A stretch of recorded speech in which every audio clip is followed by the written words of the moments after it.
Okay, yeah, we got the podcast cracking. I know they probably tune in and go, hey, man, you play some music. Shut up talking, doing all that talking. You need to be playing music. And, yeah, there's a time and place and space for that. Today is not that day. Today we're going to be doing we're doing the Infamous One podcast.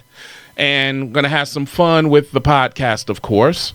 And we got some topics that we're going to talk about. First of all, this is the month of, it's two of them. It's breast cancer and domestic violence. Yes. Yeah. So, shout out to our survivors of all. Yes, and please go get checked, get examined, because the earlier you can detect, the greater chances of survival. Okay. When it comes down to breast cancer. Oh yeah, don't play with that. That's the moral of the story. The Plushie Queen and me and that. We've lost family members and loved ones. So don't try not to play with that. And I'll even take it a step further. Men can get it too. Yes. Remember Montel Williams? Yes. Yeah, he had it, which was a trip. Plushie, I'm trying to make sure they can see your cups behind you, even though we're not advertising anything. But look, the people that got the red tube got the whole view. That's all I'm gonna say. The red and white got the whole view. TikTok got it. I'm messing with it and all that. You just over there looking. Why you trying to get your sexy on over there? That's what we doing. That's what we doing. Round. Oh, Lord have mercy. Y'all see this, right? OG Lee, you see this, right? You see this tree, right? You see this. Oh, my God. First of all, shout out to the clique that we represent. I'm saying clique, but shout out to the beautiful organization called the Crate Runner DJs. Crate Runners. DJ Easy, DJ Magic, man, DJ Double L. Crazy Double L. That's your what we call it? Your Brooklynite brother. That's my Brooklyn brother. That's your Brooklyn brother. Okay, I'm so with it. We DJ N dot J dot R dot R dot. Yep, yeah. Miracle Kid DJ Herod. Okay, yeah. The TOP. We got Crate Runner Radio. Search on Live 365. Tune in Odyssey and listen live on iHeartRadio.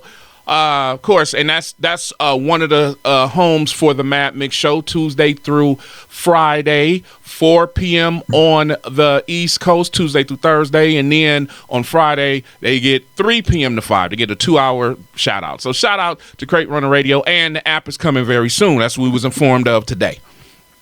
Yes. Stand by for that. Yes. Yes, stand by for that and everything else. So on today's nice little episode of the Infamous One podcast, which you can hear also Mondays at 1 p.m. on the West Coast, 4 p.m.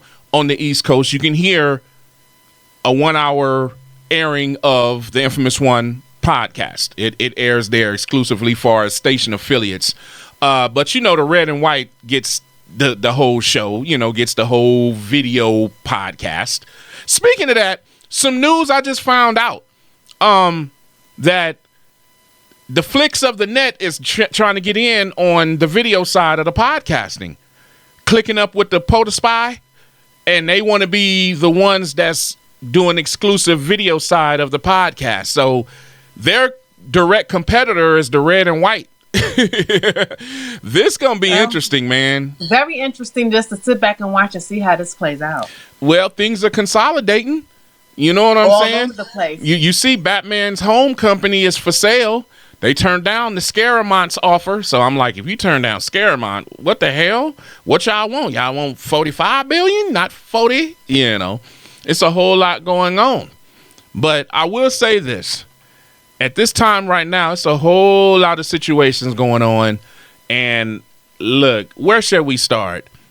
Where you want to start? Where you want to start? Because we got different topics. Where you want to start, Plushie Queen? Let's talk about one of the things that's going to be really serious, and it's going to be, and it's really concerning everybody all over. As of November 1st, if you get EBT benefits, food vouchers and stuff like those type of benefits, and Medicaid is going to be cut as of November 1st. What the hell? It is going to be a whole lot of traumatic. I mean, we know what we need to do as a community, because it's not like we never been here before, and those some of us that may have never have to experience this. All I can say is this: stock up on rice, stock up on beans. I mean, you may not like beans, but guess what? Sometimes there's some things you just gonna have to do that you may not like to do, because you're gonna have to be able to weather the storm, and we want you to weather the storm. Stock up on canned goods. I mean, I purposely don't like canned vegetables, but guess what? I will be liking them now. You know what I'm saying? So, because things are going to get worse, and they're going to get much, much worse. It's going to get so worse, we don't know when we may ever see better. So, in the interim of preparing to making sure, our families are fed, I would really suggest potatoes, canned goods. I mean, stock up on all that stuff. There's going to be times you might end up having a meatless dinner. Okay, fine. As long as your belly is full, as long as your kid's belly is full, there's going to be so many things that's going to come up with that. So I honestly would say just at least try doing that to make sure we can, have some type of things to feed, because it's going to get very worse. It's going to get worse. It's going to get harder. And it's just a lot of things are changing. And I just want to make sure our community is prepared. Yeah. I saw something out here in Las Vegas where someone not far from us, you know what I'm saying? Matter of fact, by one of our church homes, they were giving away groceries. They was like, all you got to do is show up and have an ID. We were like, what? That's all you got to do. You got to just show up with an ID, and they was giving away groceries. I didn't see the post until like 2 or 3 hours later, because it happened at 8:30 in the morning. And by the time I seen it, I saw people in the comments like, yeah, by the time I got there at 8:30, they was already at capacity. We all trying to do what we trying to do. Hell, I'm trying to get in on it. Hell, we need some groceries. I ain't finna sit here in front. All of us look, we all need some help. Even if you're well off, you're not perfectly well off. Sometimes we just need help. You know what I'm saying? So I'm like, hey, I need some groceries. I need some groceries too for the family, my kids, my why not? We all need some kind of help. When I find out information, because I reached out to somebody and I said, hey, I would like to participate. Let me, allow me to come play and DJ and stream live. And I also need some help. You know what I'm saying? So just trying to get it in. So we all got to get our survival skills on, because it's definitely needed. It's just a whole lot going on. So I just say we all got to stick together in some form or another and share resources or some kind of way. We got to get it in. We definitely got to get it in, because that is kind of scary. Very scary.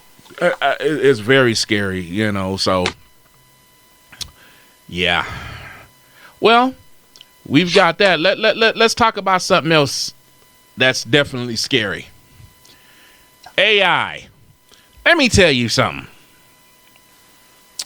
AI is scary, and I don't know if y'all been keeping up, but I guess one of the major apps is Sora 2. I guess 1 wasn't good enough. 2 had been kicked in, and 2 is getting it in. Let me tell you something.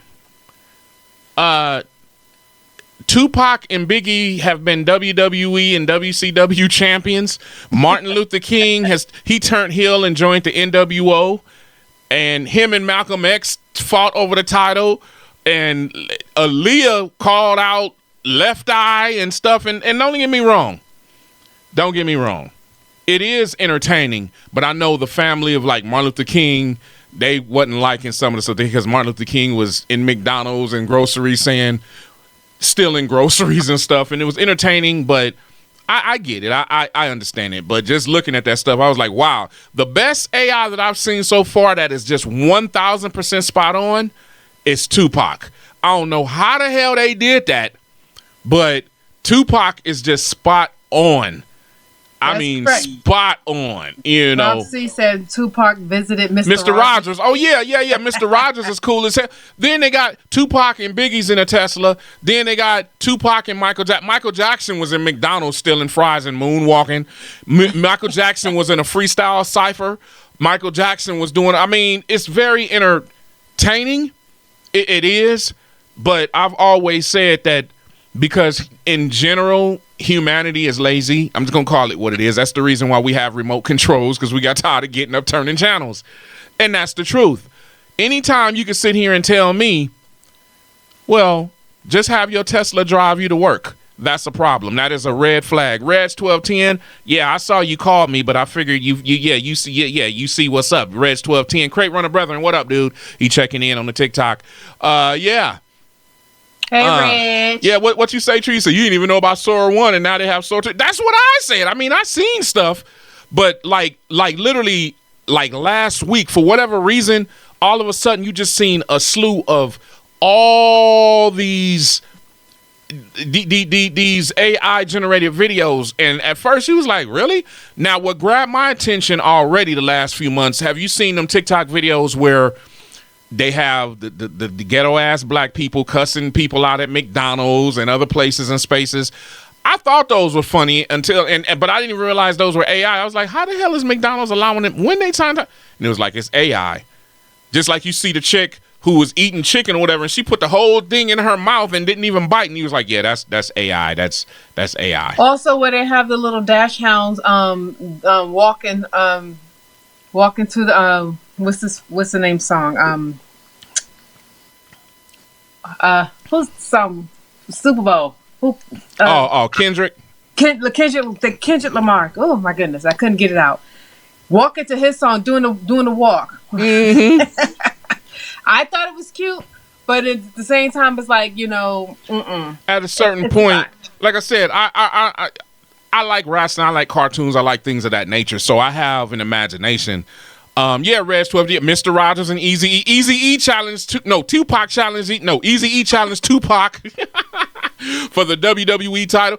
Tupac is a member of the NWO and DX.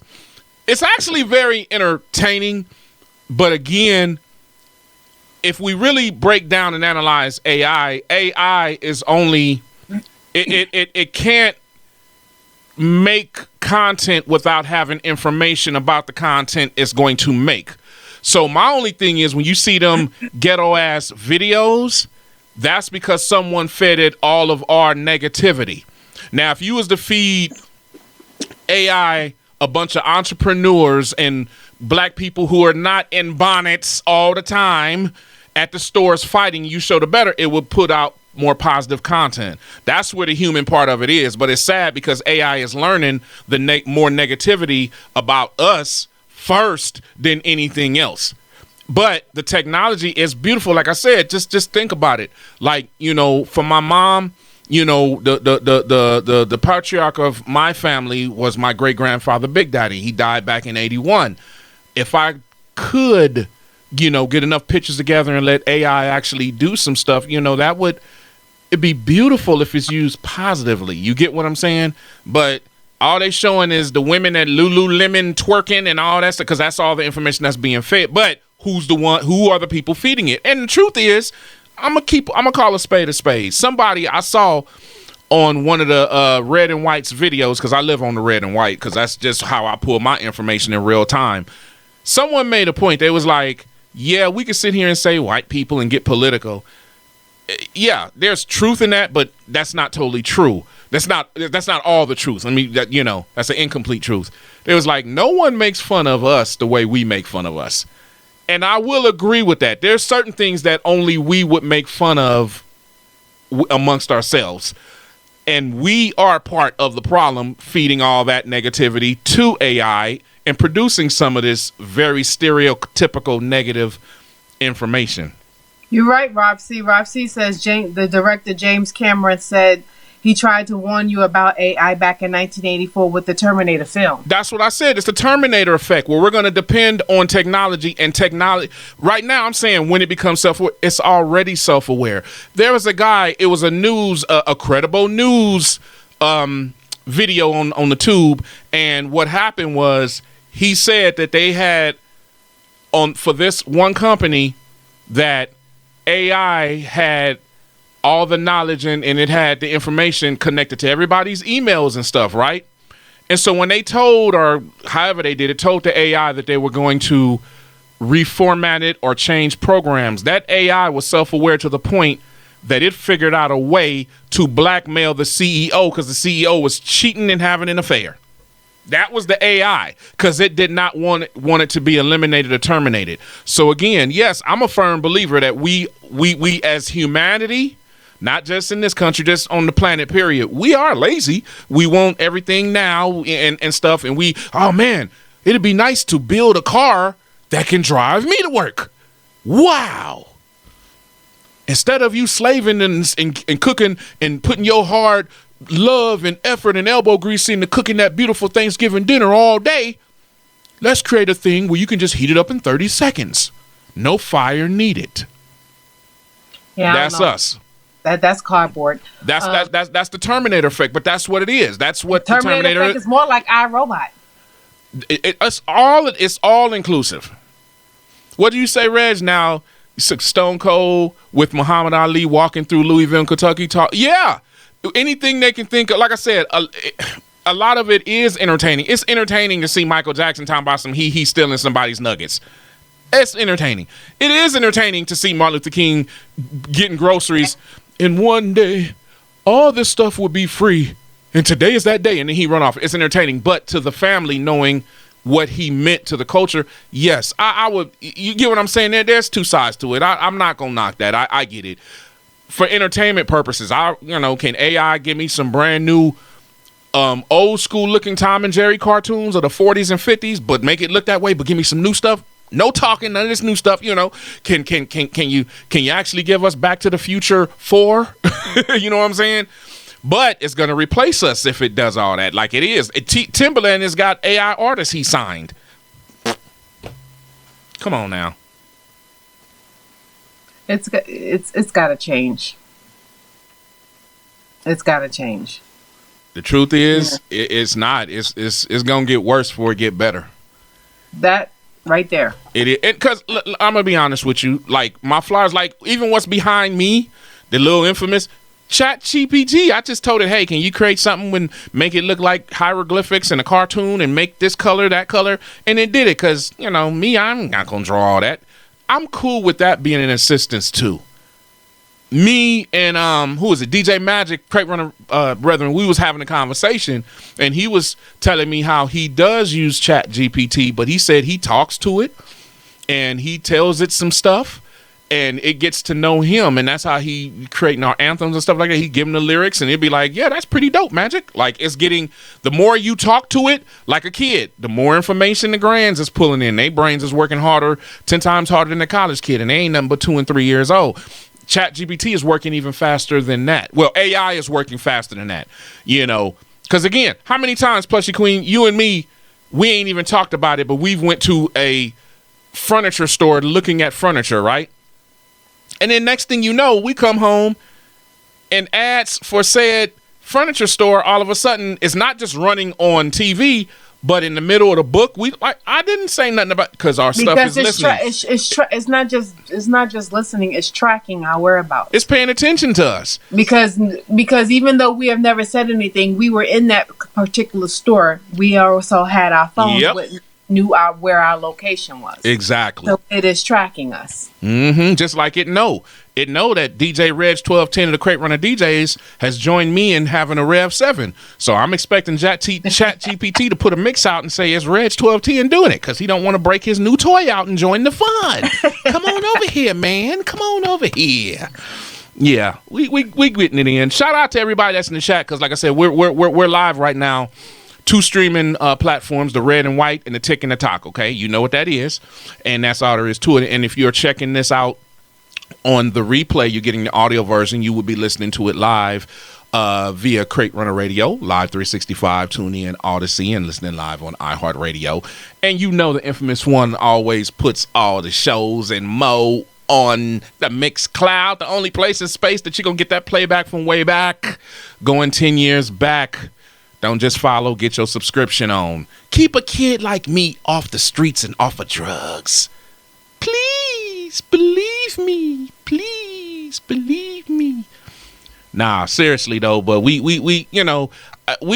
got to be mindful, us as a people, especially us, black people. I'm gonna call it FBA. Nah, I'm Black American. Look, I don't even want to get political, but we really, because we are always the first to get hung to dry. Don't get me wrong. Not that we don't have a hand in it, because we need to stop sagging our pants and wearing bonnets to Wally World. I'm going to say it the way it is. We need to stop wearing pajamas to public forums. We need to start communicating. Hey, you know something, Plushie Queen, and I'm going to ask you this. I maybe you've noticed this, but have you noticed, you as a woman, are there more of your gender being polite to you, opening doors or keeping doors open for you when you're going to places, gas stations, stores, yes, wherever? Okay. Is it more? Okay. I'm only saying that because I noticed even with me, first, they call me OG, and I'm like, I made it to the promised land. I'm an OG, Then I'm like, they're calling me old. Let me shut the hell up. No, I'm just joking. No, it's an honor. Hey, because they saying that they give me respect. I ain't mad. But it's been a lot of us, like even last night, you and me, we was out doing our thing, and man, see me got the food for the delivery. He hold the door open. It's been happening. Hey, thanks, man. We've been very polite, which not too long ago, nobody was being polite. I mean, some of us was like me. I'm always been, hey, if you come in here, okay, what's up? I don't care what color you are. I don't care what gender. Open the door. I'll lead it. If you 20 feet away, I'm holding the door open, waiting for you, especially families. Come on, no problem. It's been times you've walked in before me, and you kept walking and not realizing I stopped to keep the door open for the next round of people coming in, and other people do. And I think that's pretty cool. I do think that's pretty cool. I just, I didn't know if you was having the same experience being a woman. No, I have had the experiences, and then I've also have the experiences of people just being, it's the difference when someone is in their own little world and they're not recognizing or realizing or what have you, but there's also times when people are just plain out rude. Yeah. And again, it is what it is. You know what I'm saying? It's like, rude is going to be rude. As long as you're not verbally rude to me or do something for me that really have to say something, I tend to just brush it off. Right. You know what? I've had a situation, and you guys chime in the contacts. In the chats. Thank you. No matter where you at in the chat. Tree, my niece is sitting on the red and white. Chime in on this. Have you guys ever been nice to someone, and for whatever reason, you can tell if they're being an asshole. You can tell, but they just like you might have held the door open or anything, and they didn't say thank you or acknowledge that it even happened. And sometimes people are in their own space, but sometimes people are assholes, and you can call it what it is. Have you experienced that? Put in the chat. Rob seems to say you believe the people that are actually polite, they were brought up correct. I'll agree with that. Yes. I tend to agree with that. Yeah, I agree with that too. Because there's been situations where, I've opened the door for whatever, but then you never know what a person's going through, because I've been polite where I've been in line, especially at Wally, where it's happened to me, where it's like, oh, I got about 10-something items, and I'm literally getting ready to get ready, but then I'll see a mother, or a family, with kids, whatever, and they got about, like, you know what, you go on and go. I ain't in a rush. There's also been some entitled ones where, you had to hold me back because, my mouth is treacherous. So.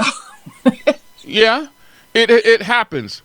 My mouth is very treacherous, and I tend to know that it is and I try to keep a lid on it as much as possible, because I really don't want anybody to have to experience that type of mouth that I have. It's like,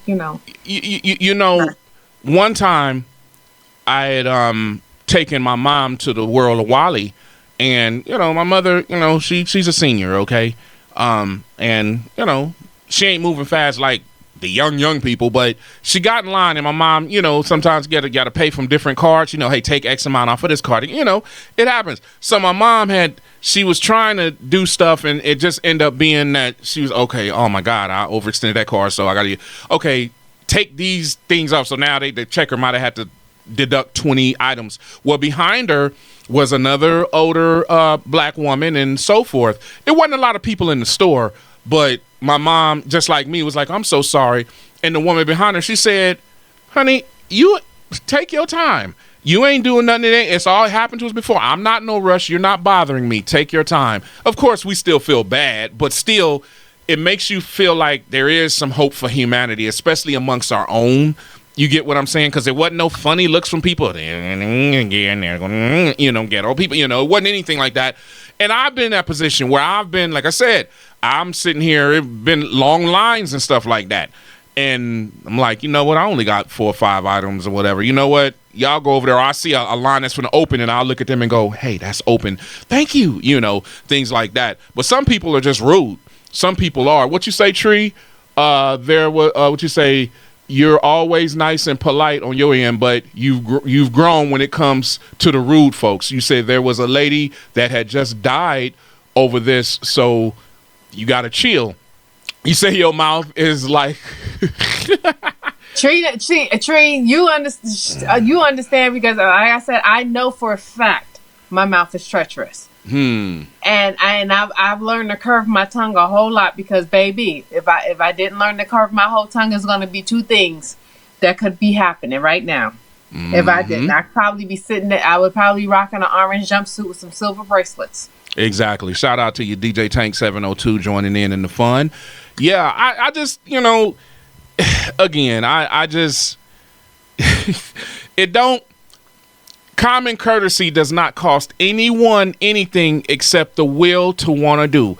That's an original. I've been saying that for a very long time in my adult life. Common courtesy does not cost anybody anything except the will to want to do it. Don't get me wrong. I know I can wear my feelings and emotions on my face. People, damn, you look at me. I'm like, I'm staring off into the distance because you don't know what a person's going through. You know what I'm saying? We've had bad days, you know what I'm saying? Which is a good transition, Plushie Queen. How many of you, family in the audience, dabble in, what is it called? Food delivery, say the DoorDashing and the Uber, and maybe it's something else. How many of you do that? Because I started out with the DoorDashing. Ain't that right, Plushie Queen? Started out with that. Yeah. I got used to that. The only thing I didn't like was that it was on some favoritism. Well, no, you can only go live if once you do X amount of deliveries, you can only go live between this time and that time. And then it has you stuck in one particular area, which was ghetto as hell. But then the better area didn't have a whole lot of delivery. Now, we out here, I'm just talking from Vegas, okay, 70 Deuce, okay? I don't know how it is in other areas or whatever. But then when I started doing Uber Eats, I was like, I kind of like that better, except when it tried to give me a delivery that's way southwest, which is closer to the strip. No. I don't deal with the strip at all. One time we had a chicken delivery, took us damn near 2 hours to deliver it from.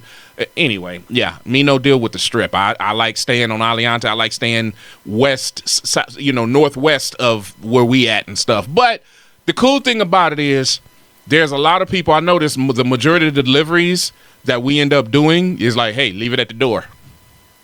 I was like, okay.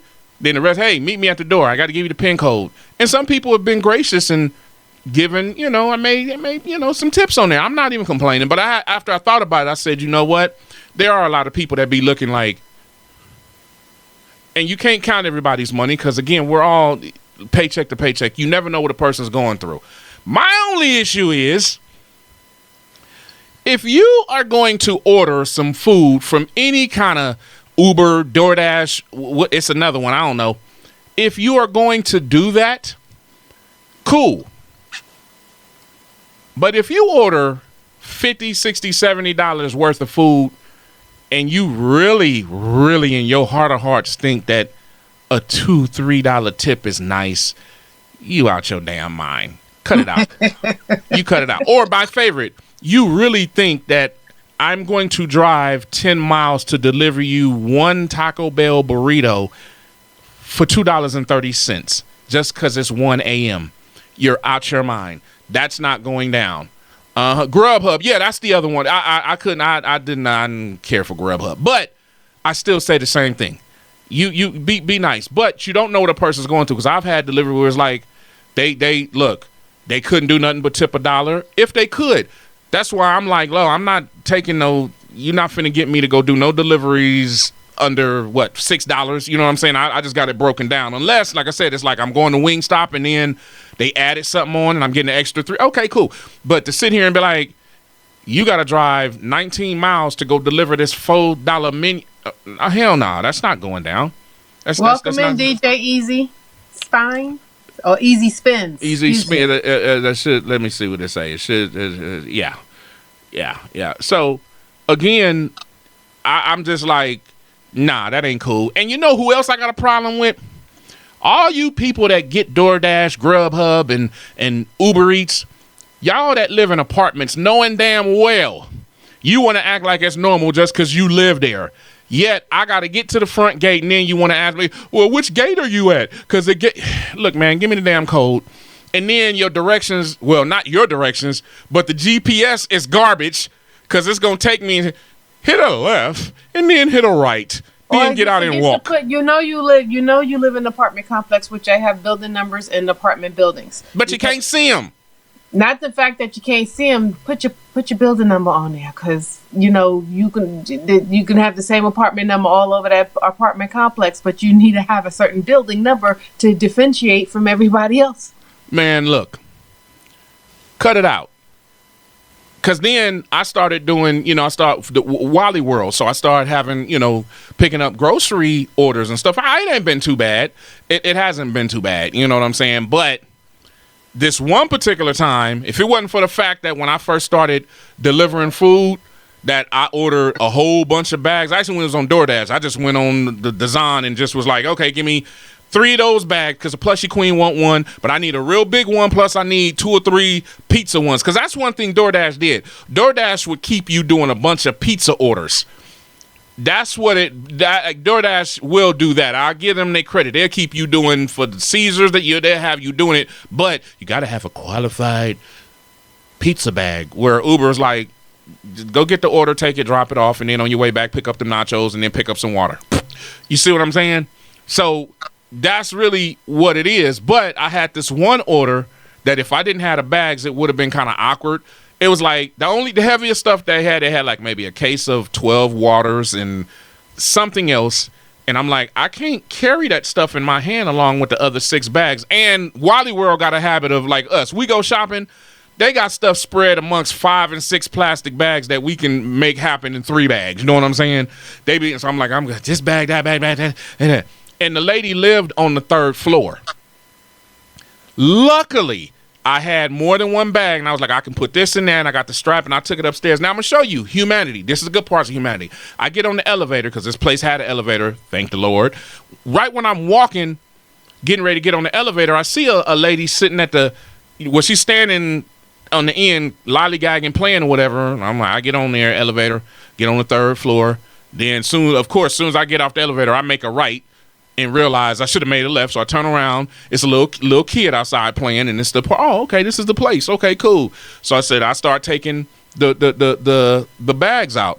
The same lady that I saw downstairs, she comes and she's walking into the apartment. So I'm almost done. Now I'm not tripping, because honestly, I get it. I'll make a delivery, and I don't expect everyone to tip me, and I don't guilt trip them or nothing, because you don't know what a person's doing. But if I got a $7-8 order, I'm not complaining. It just is what it is. When they do, I'm gracious, so I'm not tripping. I ain't finna I gotta get my kid's diaper. I ain't finna do you that way, because I don't like being done that way. But in this situation, I'm at the last bag, taking it plastic bag. I'm taking it out of one of my delivery bags and putting it on the ground. And one of her kids comes and said, "My mom said wait." And I said, okay. Next thing I know, came and gave me like $6, $7, $8 in tips. I wasn't expecting that, nor was I worried about it. But was I thankful? Yes, I was. Because what people don't know, that money is sitting on a card somewhere. And while you out, it's like you delivering food, your ass get hungry. And I'm like, I gotta have the cheating money, not the the meat money, the cheat money. They got me something to eat to keep DoorDashing, you know what I'm saying? Oh no, I'm sorry, to keep delivering. And I thought that was so kind, and I'm great. Thank you. Someone, no, thank you, because you got up here. I was like, yeah, appreciate that. So I can understand some people ain't got it, and they don't. I don't want to look them. Just leave it on the floor. Okay, but here's the other problem. Plushie Queen, have my back on this. The GPT.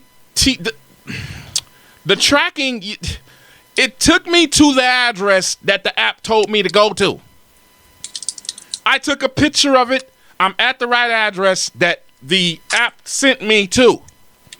I leave. I'm already going in to first I had hell finding their stuff because, of course, the gate and the tracking and GPS is telling you can go here on a street that don't exist because it don't see nothing but curves on a piece, Now I had hell doing that. Then I leave. I'm on my way to Albertsons to pick up another order. My phone is going off. I don't answer numbers I don't recognize. But then on the 4th or 5th, I was like, okay, hello? Yeah, we don't see our... I'm like, look, I took a picture and yeah, but we don't have that. I said, okay, check this out. I'm already gone. I had hell finding that address wherever it took me to and stuff. You're going to have to get with Uber on that. I said, I don't have your food. There's nothing I can do. Yeah, we don't have plans. There's nothing I can do. I'm sorry. I'm already on another, the second order or whatever. Again, not their fault, but it's showing the hell it ain't my fault. I ain't stealing your damn food. You know what I'm saying? Well, it could be because, again, if when you're ordering, and this is on the ordering end, because I have ordered food when I was in New York. It picks up where you are at. So that's not an excuse to say, well, we're not there. Whatever your location is and you're ordering from, you have to put that information in there. And it also tracks, because if I'm accustomed to ordering food here in Vegas, then it's going to know where I'm at ordering food, because it's through the app and it's on my phone. So my location and everything is there. You go somewhere else and do it, all you got to do is put in the address to where you want to be picked up from, because it's going to track that. If you're not doing that, that's on them. That ain't on you. The other part of that is, which I experienced on the receiving end via the Plushie Queen. One night, Plushie Queen was like, you know what? Because we have Cane's and Chick-fil-A, which is funny because we got a food review, which kind of concerns them, but not really. Anyway, she ordered some Chick-fil-A one night and was like, all right, cool. So she orders the Chick-fil-A, and then it was like the food came, but it was like, where's the sauce? Where's the fries and all that? And secondly, she put on there, you wasn't supposed to leave the food. You were supposed to ring the doorbell. I was supposed to meet you at the door. Ain't nobody knocked and nothing like that. We go back up to Chick-fil-A, and it happened to be when they get, hey, can I get some, well, you got to talk to the, okay, can I get some, you want me to eat this dry-ass chicken without the sauce? And again, there are some people who's doing some dastardly stuff. They keeping people's food and all that stuff. And, I stop doing that. Stop being messy. That's not cool. Because people like me, I do, like, when I had to order I had to get a pizza. And the company I got the pizza from, it was like the box was still open. I'm like, no, y'all should have taped it or something, because I don't want the people to think that I'm in there eating the food. You know what I'm saying? Or touching it. I know how I am. If I see that, I'm like, you've been in my food. You know what I'm saying?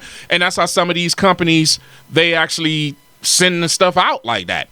And I'm like, nah, I'm kind of cool on that. I'm cool on that. So I do try to go out my way. So when people are like, we didn't get our food, we don't have it. I'm like, look, this is where GPS took me. I had hell getting into your building that you live in, especially if you live in a building or a community that's still being built. You know what I'm saying? Well, which gate are you at? I don't know which gate I'm at. All I know is I need a code to get in. Oh, well, you're at the wrong gate. You know this already. Why do you make it difficult and you stay on the 5th floor? And your place don't have a damn elevator. Tree say she ain't doing no stairs. Sorry. I brought one of my DJ dollies. Now, one night, it cracked me up because I didn't know you can do this. But we went to go pick some packages, some food stuff up from someone's house and deliver it to another person's house. I'm like, huh? That's what we doing now? Yep. A few times. DJ Supreme 1, what's going on with you? We did that a few times. DJ Supreme 1, do you dipple and dabble in food delivery, Grubhub, DoorDash, Uber Eats, anything like that? Put it in the chat, because that's what we talking about. Yeah. And look, check this out. Can y'all sometimes, I'm just going to say this, sometimes Just gonna say this. Sometimes. Plushie Queen, you love me, don't you? Right? What you got to think about? What the hell? It's a yes or no. It better be a yes and no. Okay. Can y'all... Depending on what you're going to say, look. I'm just going... Look. Can sometimes women, sometimes, not all, but sometimes, can you be a little less scantily clad when we delivering? Well, I don't know nothing about that because I haven't seen that. Okay. Anyway, so moving forward, what you say, Tricia said, no, you take pictures on top of pictures. The food delivery companies are getting smart. And if a customer makes too many complaints, their account will be... Yeah, you're right. And see, that's the thing about it, too. Because there's a couple of times like, nah, I know damn well that was the right address, but they just want to play it off and act like they didn't get their food. So they can have free food. Food, but then it is a notch, if you got different situations going with your account or whatever, because let's keep it real. Some of us be letting other people use our account. I ain't snitching on nobody, but I'm saying it'd be different stuff going on. And then something that really ain't going on, it'd be a notch, and then get your stuff shut down. People be doing some scandalous stuff, But I'll be telling them, like, look, I ain't finna argue with you. I don't have your stuff. I'm in the middle. I can't come back. Secondly, even if I did, I can't. I don't remember where I went. GPS took me and had hell getting there. So you think I'm finna come back? Nah, deal with Uber, get a refund, do whatever you gotta do. Uber, the next day when I jump on, hey, we had, where a delivery, we just need, and amazingly, it wasn't a person. It was like in the app saying, answer these questions or something. Do you have any, what happened? Describe what happened. Uber app took me to where I delivered. I took a picture, sent them their stuff, and left. Do you have any pictures? No, y'all save the pictures. I don't. Okay, thank you so much. That's all. Ain't no repercussions, nothing like that. But I don't have a bunch of those. My guess is if that was a continuous thing, then yeah, I think they would be screwing with me a little bit more. I do believe that, but that's real rough. That's real rough. So, good transition. Speaking of food delivery, we in the middle of delivery, this one place that we just constantly for the past few months of this year out here in Vegas. Okay, I know the place exists other places, but out here in Vegas, off of Ann Road in the 95, if you're acquainted to where that is out here. They have it in several different places. They do. They got, but this particular one I'm speaking on because for whatever reason, that's the only one that I've gotten orders from. What's the name of the place? Houston what? Houston's Hot Chicken. Houston's Hot Chicken. We have went there, and many nights we was like, man, we want to try their food. But I got a rule. I'm like, when I'm starving, that's not the time to try new food. I'm going to be pissed off if it's nasty. But we have made a pact. We eventually going to try it. So, about 5 months later, a couple of weeks ago, that time came, and we wasn't delivering. We said, you know what? I was like, Plushie, can you hungry? Let's go over there. We want to try it. We go in there, and it wasn't crowded like it be at nighttime when I'm getting orders. But we sat down and ordered some stuff. Plushie Queen, take it from here and tell them about what happened. Well, we ordered. It's almost like a chicken wing spot. It's a chicken spot. Yeah, their competition would be Cane's. No, Chick-fil-A. Well, with the chicken strips. Yeah. With the chicken strips, but they also do chicken sandwiches and they do chicken nuggets, like the little. So it's more closer. Their closer competition would be Chick-fil-A more. Well, also, the retarded cluck cluck. The kitchen fried chicken. Anyway, continue. I'm sorry. I'm sorry. Forgive me, Colonel. I can't with you. Forgive me, Colonel. But I can't with you. Retarded cluck cluck. So anyway, it would be working more inclined with them. So, and they also have a lot of different things, like they have fries. So they have a lot of like a different type of loaded fries. Mm-hmm. Which They haven't tried, but we're gonna go back to try. The chicken to me was okay. I like spicy, but I couldn't do spicy, so I had to keep it on the mild side. The only thing I don't like is the seasoning was whatever seasoning or say dry rub that they're using on the chicken. If you pick up the chicken with your hands, you're gonna get it on your hands, and that to me is a ugh. I don't want to be able to. Yeah. I don't. It was good. Would I eat it again? Yes. I just don't like the fact that if I pick up a piece of chicken with my fingers, I'm getting the rub on my fingers. Yeah. Yeah. So that was the takeaway I got from that. They were good. They're not somebody that there's not a place where I'll be like, oh my gosh, I gotta go have it all the time.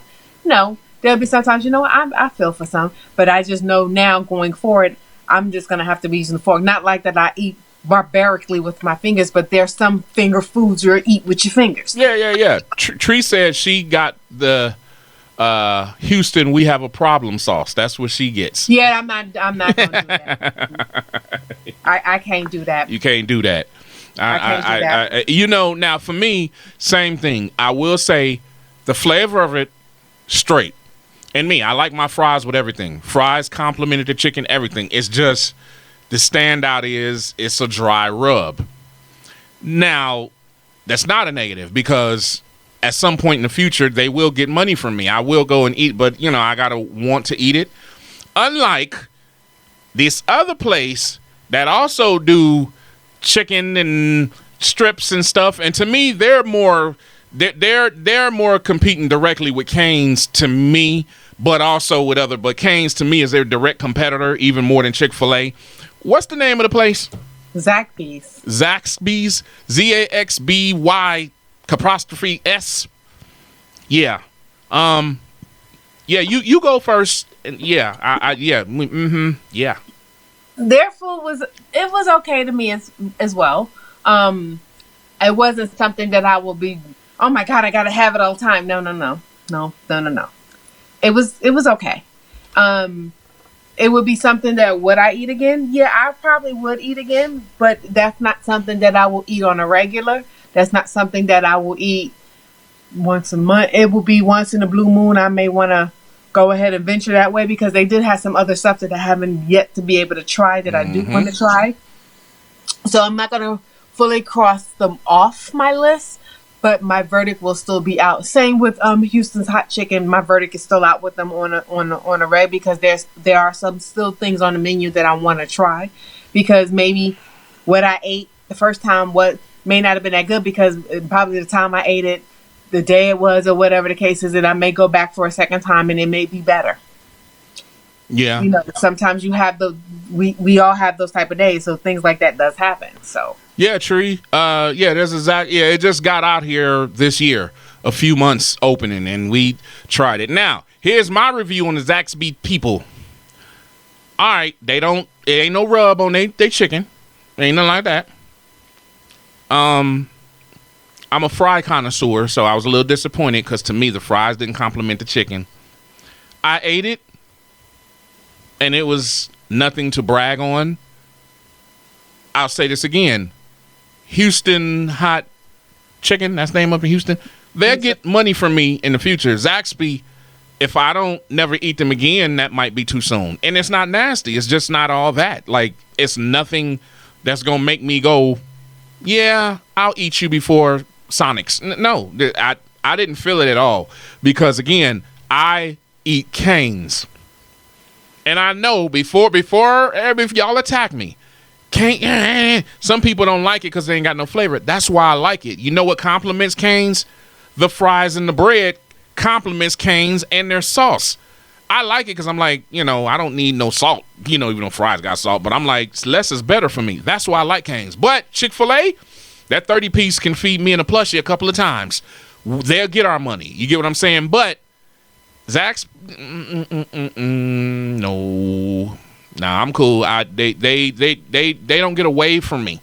I will drive by and keep driving. Did you see? Nope, I didn't see anything. Don't ask me nothing. I know nothing. Monkey see, monkey do. I don't see you. So Zaxby, nah, I'm kind of cool on. Yeah. And there's another chicken place that they have a gun threes out here. That's gonna probably be on the list to try. So that would be one when we do another food review. That would probably be on the list to do. Yeah. Because again, like I said, we were fortunate enough. Like when we tried Houston hot chicken, I wasn't starving, and I said, "But we want to eat. Now's a good time because you can be well prepared." Cool. Zach's same thing.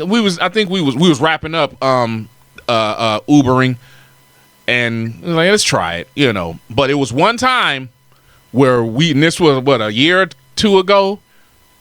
I know for me, I was starving, and Plushie was like, "Well, let's try this over here." What was it? Habit Burger?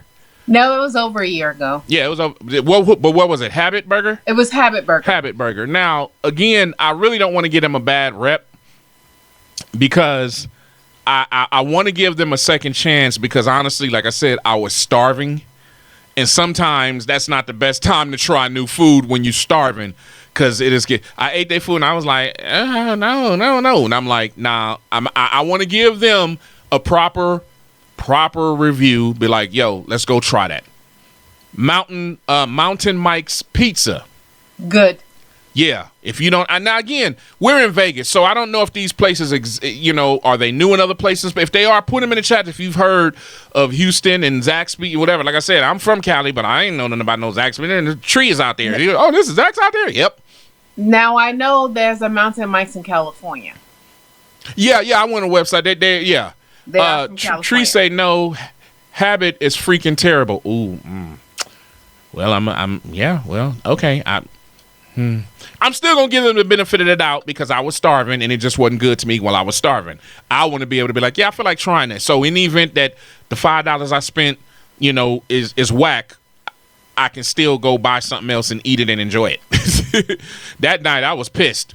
Hey, old school. I had to, I was pissed that night because I was like, no, I'm starving and you sitting here, what the hell? Everything old school brand. What up? He's on TikTok. Follow that man. That is the man. Matter of fact, where's that? Where's that? Give it to me. Bam. Everything old school brand. Wonderful supporter of everything the infamous DJ remix for the past going on 3 years. No, actually past 3 years as of this year.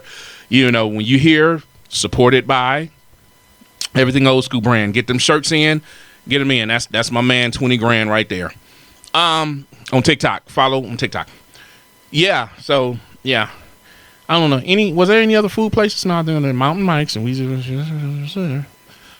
that it? Was there anywhere else? That was it. That's all our food review. Okay. Yeah. Also, no. We what's that other pizza spot? There's another pizza spot. Blaze Pizza. Oh, yeah, but we like Blaze. Blaze is, we ain't got no issue with Blaze. People know what's up with the Blaze. Blaze is cool. I like Blaze. Blaze Pizza is the spot because not only do they're offering, right, you create your own pizza with your different sauces and toppings and stuff like that. They also have, if you're watching how you eat and what you eat, they have a cauliflower crust. Yeah, the health food people. It actually is pretty good, Yeah. It's so if you're doing keto, they have a keto crust. They have a cauliflower crust. So whatever it is, and that's what I like because I can be able to choose that. They also not only have like a red marinara sauce that usually goes on all pizzas, but they also have a pesto, which is pretty good. Yeah. So, and if you're building your own pizza, you can do half and half, which is what I normally do. I load my pizza up half pesto, half marinara, and I put a lot of meat and vegetables on it.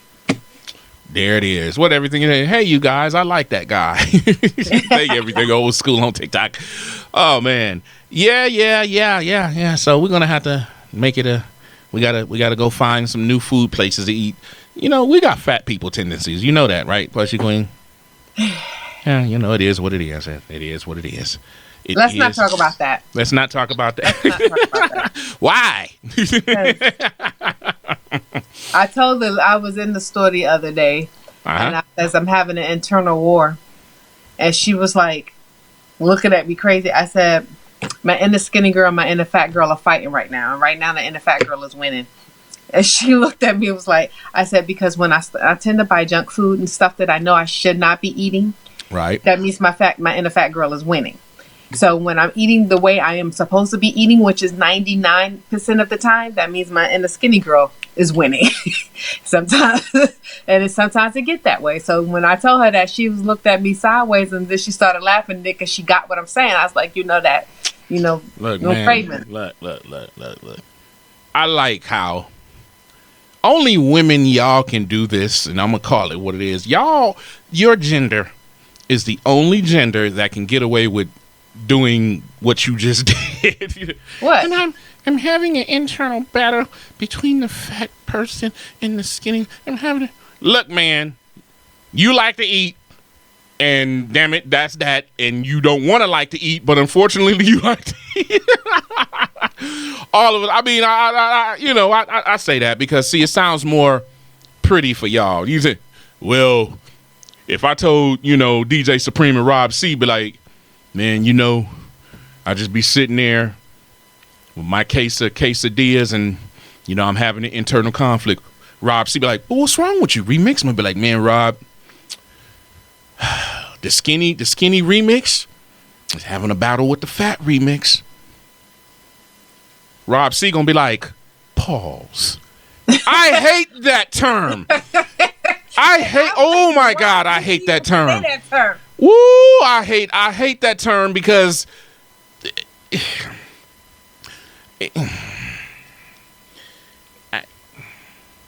I hate when people because I can't say stuff like I can't make banana references as a man to another man without hey pause. Be like, if you don't shut the hell up.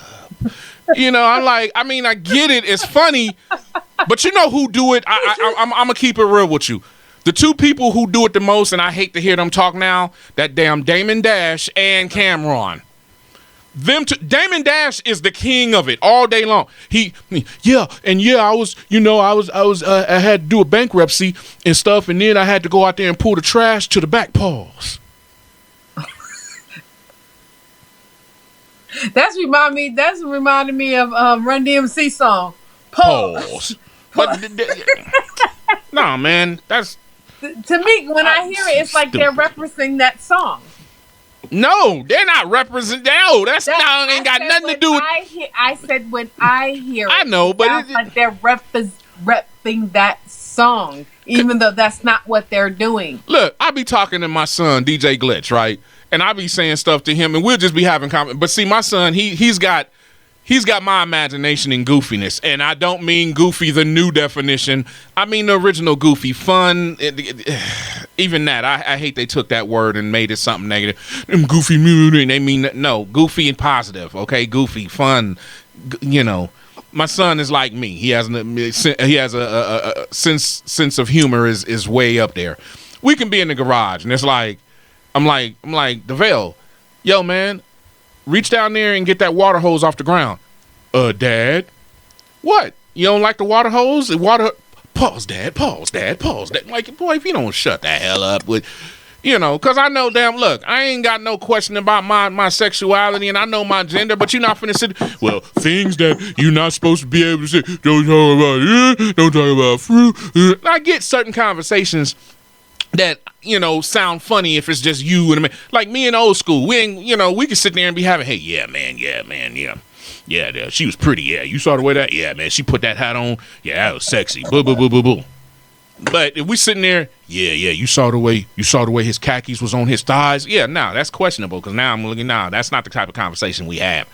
But if he sit here and go, yo, one of my favorite drinks is banana daiquiri. Pause. You like bananas? That's some bull, man. No, that's stupid, man.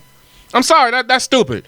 That's stupid. I'm not finna sit here every word and I gotta sit here and go, oh, A, B, C, D, E, F, G, pause. That's stupid. Stupid McNupid, stupid stupid, just stupid. Don't do that. It's stupid McNupid. Don't do that. Don't do that. Don't do that. Oh, why can't the stupid McNupid? Why? Don't do that. Don't do that. Oh Lord have mercy. Yeah, now I'm getting people in trouble. I don't even know what I. You ain't getting me in trouble. Pause. But you sound like a fool. Okay, but here's my question. And any of the family that's in the chats, Red and White or TikTok, talk to me. What is the female version of that? Because the only people that I'm seeing is on my side of the gender. Damon, Dash, and Cameron. So I'm saying, what is the female equivalent to that? I'm saying, is there, what do you, hey, yeah, I really like eating a whole lot of catfish. Pause, girl. Is that what happens? No. No, girl. Push that button, pause. Is that what happens? No. Do y'all have one? I don't think so. I haven't heard anything. The most I hear is clock it, but that's always into something like I'm paying attention, I'm watching. When they're doing this, that means clock it. That's what that means? Pause. Yes. No. Pause. No, that's not the same thing. That's what they mean? That's just not the same thing. That's not the same thing. You have to see them latest episodes of South Park to know. That's not the same thing. That fool grabbed a pair of tweezers. Let me shut up. Let's not, please. Wow. Well, my name ain't Jimmy Kimmel. Let's not. Please. I don't work for Scaramount, so. You don't work for Scaramount, but you do live with me. Yeah, but. And you can't sue me. Look, you can't sue me for 16 billion dollars, $1 million. You might get 16. Let me shut up. Pause. Like in real life, who talks like that? Like for real. Who really talks like that? Who talks like Not that? a lot of people with a whole lot of common sense and education, they don't. Know what I'm saying? Not me? Know what I'm saying? That's the one right there. You know what I'm saying? Don't do that. Jack and Jill went up the hill, know what I mean? Know what I'm saying? Don't do that. To get some water. Why the hell they need some water? Pause. I'm just saying. That's not cool. That's not cool. Rob C., slang has changed so much over the last 20, 30 years that sometimes you have to ask your daughter, let me tell you something. I give up. Wait. Pause. See? That's how that sounds to me. Who you giving it up to? Shut up. That's how that sound. That's exactly how that sounds to me. It sounds so horrific. It does. It sounds. This is why the public education is in the toilet. Been in the toilet for a long time. What you say, Tree? Okay, Tree said, y'all don't really have that. Y'all don't have the pause equivalent. Exactly. She said women are naturally goofballs, too. A little more forgiving in certain terms. Now, that's true because I'm not going to even lie to you. My mother, growing up, I would hear my mother compliment another woman. And knowing damn well my mom, it was literally a compliment. It wasn't nothing sexual about it. My mom, she didn't play for the home team. She liked the opposite. You know what I'm saying? But she could sit there. I've heard her with my stepfather and other women say, no, she do. She got some sexy legs and she got da-da-da-da-da. She's very pretty. She's attractive. Because we're able to be very objective. I told you. Men can't do that. Because we're not finna sit here. Cannot. We cannot. Because that whole conversation would be. To be that objective. That whole conversation would be pause, period, pause, parentheses, what the hell you talking about and why, pause. Because I told you how this sound. And I'm keeping it real. How does this sound? Like, for instance, let me see. I'm going to mess with Rob C. because that's my friend and he know not to take it personal. But if you and me, Plushie Queen, having a conversation and say Rob C. came over, he was just checking in on us, right? And then, in the general sense, you could be like, hey, man, Rob C., I've been seeing him. He been looking good at goatee. He looking like he's happy. We can say that, right? And I'd be like, Yeah, man, but did you see how tight his shorts are, man? His balls is looking good. Now, see, exactly. But that's the equivalent of a woman saying she's sexy. She got big breasts and she got a booty. That's the equivalent. We can't do that because that's the pause. See what I'm saying? Because that's exactly how that would sound. Oh, man, did you see that, man? Them shorts was making his thighs look tight as hell, man. I really wish yeah, but pause. We can't do that. We can't no. I think it was my one of my favorite. Is pause the same as no Diddy? You know what? I think they cross paths, but I think when you say no Diddy, you're talking about more than just what Pause is talking about. I think when you say no Diddy, you talking about everything that he did. Not just what the sexuality assumption of Pause is. No Diddy, like, you know what? After a shower, I like to put on baby oil. No Diddy. Yeah. Oh, and you know what? Okay, I'm glad you said that because I'm gonna keep it real. I hate that he messed it up for baby oil. Cause look, Pause, no Diddy, whatever. I use baby oil. Baby oil, hell, I'll take it a step further. Back in the day, back in the day, when before these thousands of dollars worth of DJ equipment, I had little $65 mixers, and if you put WD-40 in them, they work for a few hours. I would put baby oil in them, and it made stuff glide and move smoothly. Pause. See what I'm saying? Have you thinking every damn time. What you say, Robsy? Because you hear both from a lot of kids out there. Yeah, that's true. That's true. Everett says, bump that. Man, bump that. Grown folks don't have to pause when they now, I agree with that. You know what I'm saying? You know what the intent of the conversation is, but I'm going to say it again. I'm a grown man.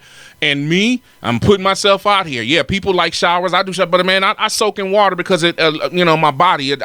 I've been that way all my life. I submerge myself in water, and I make sure lotion and baby oil. But now I'm like, no Diddy, man, screw all that, man. Y'all ain't even knowing about equating Johnson & Johnson. Don't be hating, cause trust me, every now and then the Plushie queen say, can you rub my back? Got you covered.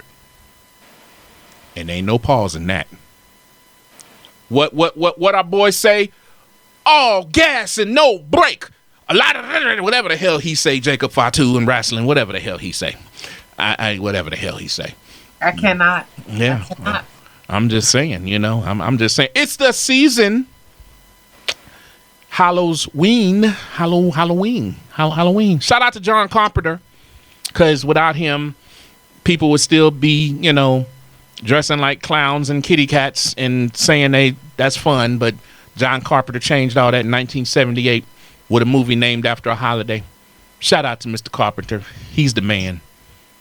Yeah, there you go, Robsy. You know what I mean? That's Jacob Fatu. And I think this is rumor. Now we're getting into wrestling, WWE and wrestling stuff, so you got to keep up with what I'm about to talk about. He was finna go into a program with Drew, which I love Drew. Drew is my man. I love Drew because even though you might say he's not a heel, but what he be saying is real. Is just he frustrated, so he look like a heel. He ain't a heel. What he's saying is true. He's finna go in the program, but there's a procedure of sorts that's now finna keep Jacob Fatu out well into the new year. I feel bad because we really like Jacob Fatu, but one night he got ghetto as hell earlier this year. Hey, DJ Head. I'm trying to feel. Miracle Kid checking in. Crate runner building. Yeah. He said something. I forgot who he was talking to. He said straight up. He said, because he's from San Francisco. Him and they from Northern California. You know that, right? Plushie Queen. They from okay. Yes, I know. He got up there, and this cracked me up. But they was out there. He said flat out. He said, you know what it is. I'm from the streets. You know what it is, blood. Y'all know what I mean? I'm straight. I'm all gas, no breathe. Y'all know what I mean? I was like, oh.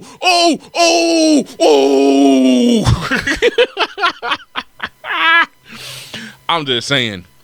I'm just saying. Some of your old stomping grounds. Word up. That's what I'm talking about. Miracle Kid, you giving out gifts? Oh, shout out to you. He sent a gift. I got 41 of them. What are they? What they say? I got some popular gifts. Watch out now. We popular up in this piece. We're going to cash them 0.3 cents gifts in and Buy something next year. Shout out to TikTok. I'm just saying. Hey, it's from the heart, not the pocket. Maybe next year I can buy a cup. That's a good one. Cut it out. Just cut it out. Okay. So here's what we're about to do. Cut me off with that one. Everybody that's in the chats, whether you on TikTok or the red and white, what y'all want to talk about? Because I'm finna kill some time, and I want to talk. I've actually been wanting to talk about wrestling. I really wanted to talk about what's going on in wrestling. Now let's do that. Screw that. I got enough people in here. Rob C, keep up with it. Tree Kipper. We finna talk about wrestling. Miracle Kid. We finna talk about look. WWE, Ring of Honor, TNA, NXT, AEW, New Japan, NWA. New Japan, you mean? New Japan. That was New Japan. NJPW. Well, are we getting tongue-tied? Yes. The Rhythm, the Rebel. Without a pause, I'm lowering my level. Yes. What are you talking about? The hell. All right. So, your boy Andrade. That's, he formerly, we didn't know until this year, he was married to Charlotte Flair. Woo! Rick's daughter, right? Mm-hmm. But we didn't know that, hell, they've been divorced for like a couple of years now. Well, that was a quick turnaround marriage. Yeah, Ric Flair was there and everything, and it was, you know. Wait a minute, did they make it a year? I think they did, because they got married like in 2022. Or so. Like, even when they got married, we didn't find out till later. So I think they made it to a year and a half or something. It was maybe 2 years, but it's been a minute since they've been divorced. Nobody knew. Because my thing was Charlotte's in WWE, and Andrade had left AEW, and he popped back up in WWE. I was like, oh, he over there because his wife is over there. Kind of like Aleister Black is, you know, Zelina Vega they're married in real life. So I'm like, that kind of makes sense. But anyway, long story short, he had a few violations or whatever. No one knew about this until like a few weeks ago. He got let go, fired or whatever. But he popped up in AEW like 2 weeks later or something, right? Popped up that one time. Ain't seen his ass since. They ain't mentioning him. None of the above. Now, WWE is like, yeah, we there is a clause, and I think they're trying to debate it to go how and why he was let go. Because he had violations. But even in the court of law, they're going to be like, you can't stop a person from working for a whole year and you're not paying them. Because normally, I didn't know this. When they say you got a 90-day non-compete clause, they're still paying you for 90 days. So basically, that ain't doing nothing but saying, yeah, 90 days, you can go get paid from somebody else. But right now, we're keeping you off of TV, but you're still on our payroll and you can't do nothing for 90 days legally outside of that. In his case, he was like, I ain't got a no-compete clause. I'm gone. He popped up over there, Tony Khan and him. WWE is like, nah, that's not going to work, buddy. Nope. We want him to sit down for a year because y'all better cut it out. Tony Khan is like, yeah, we got to take him off TV. He had attacked Kenny Omega. Ain't heard nothing else from him. Don Callis family all around. He ain't know where to be mentioned. None of the above. Man, rich people problems, man. Rich people problems. That right there.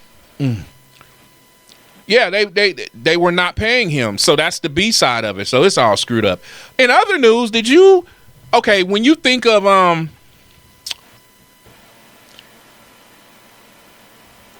reality TV court, what judges come to your mind? Judge Judy. Okay. The OG will always be Judge Wapner. Oh, People's Court. He was the original. Yeah, he was the original. He was the original. Then after that, now the chick who took over the People's Court and the other guy, Judge Wapner was cool. That was the first, right?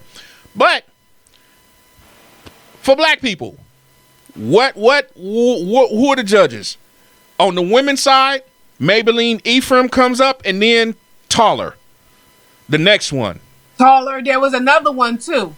Okay, I don't. Yeah. There was another one. I think is it Love? I don't know if it was Love or not, but there was another judge. On the men's side, it's only two names that come up. Yep. Brown, Judge Joe Brown and Mathis. Yep. Why they beefing? I don't know why. Why I don't get stupid. You know how Judge. Hey, DJ Kiki. Kiki. You just like the music intro. Hell yeah. But the Judge Wapner was cool, though. Let's keep it real. Oh, but no. Look, Judge Mathis and Joe Brown is beefing. And you know how, Joe Brown talk, well, you got it. He talk a certain way or whatever. He seems to think that basically Mathis is whack. He damn near called his wife woman of the night without calling her that. It's something I didn't know, which don't make a difference to me, but I guess that Judge Mathis's son is in the alphabet community. You know what I'm saying? Mm. Okay. Some kind of way Joe Brown talked about that. So, of course, Joe Brown go on these podcasts and he talk mess. Now, Vlad got Mathis responding to... I'm just saying. First off, I don't even know why Vlad is even in the middle of that. Come on now, you in too much. You too much prop. You popping up too much beef. Kiki say both of them are good, but Joe Brown was more for us. He was a hood judge. I like them both. I thought I'm gonna just keep it real and say I saw someone that looked like me hitting the gavel from time to time, and I was good with that. That's why Ephraim. Dope, and then Tyler, when Judge Tyler took over, it was like Tyler, like good. You know what I'm saying? She's still pretty as I didn't realize she was the age she was. I'm like, really? Black don't crack, yo. Like I'm saying, we got a Benjamin Button thing going on. The older we get, the younger we start looking. What you say, Tree? You say Joe Brown is beefing with everyone. You might be right on that one. Rob, see what you say. You like Vlad's interview with Ari Spears? Yeah. I like him and Spears as cool as I can deal with that. That's yeah.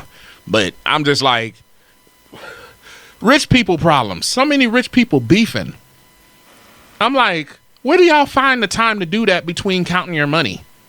Or finding other hobbies to do. Like for real, where do you find the time to do that between counting your money? We be sitting there like, oh my God. Clearly, you're bored with your money. Give it to me. Wow. I can do something with it. I'm just saying. I'm just saying. Any new trends that you seeing on the TikTok and other places and spaces and faces? What's going on? Whose idea was it? Okay, I saw Stephanie Mills do it. Then I saw everybody else mimic Stephanie Mills doing it. Oh, the never knew. Was someone mashed the acapella up with Kwame, and she's singing. They're doing it with their family and friends. I told them if they be my backup dancers, I will do X, Y, and Z. So that's pretty much what it is, and that's what's kind of trending. I think it's fun. No, it's fun. It's just the first time I seen it, it was Stephanie Mills, and I was amazed from a DJ point because I'm like, she ain't got a problem with how they took her acapella and put her. I mean, it didn't sound bad, but sometimes. I think the artists take themselves too serious. I thought she would have been on some.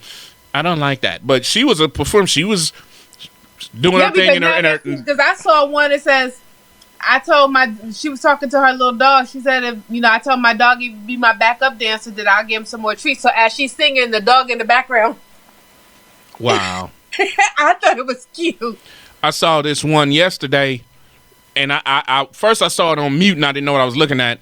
But I'm reading, the words, and I'm like, the closed caption, and it's the chick in the back. It's her posting it. She a big girl. She said, she told me if I be her backup dancer, that she'd help me lose. She showed me how to lose 20 pounds in something a week or something like that. She in the back. She's trying to do the splits and everything. I said, oh, my God. No, I saw one that I cracked up and laughed so hard about it because it was a young boy and was like, I told my mother that he bet his mom if she can dance and get with it, that he will clean the kitchen for a whole month. Mom is a Gen Xer, so I was just finna say that. Don't come on now. Mom is a Gen Xer, so know she bust the move. She bust the moves down, broke it all the way down, had him like, yeah. Just know. Bet her no more. Because you better understand that Palmolive, that Palmolive softens hands while you do them dishes. You better understand. I told you. Remember the other day? I said, yeah, I was. You was like, you dance because people, gangsters don't dance. We boogie. I've not been the one to be out there. Being out there, the background singer. I might, do that. But I was I was a pop locker. I broke dance. I do all that. My kids in their lifetime have seen me. I said, look, you make sure I got enough space, and the Bengay is accompanying the cardboard. And I got enough space, and I will hit that windmill on your ass.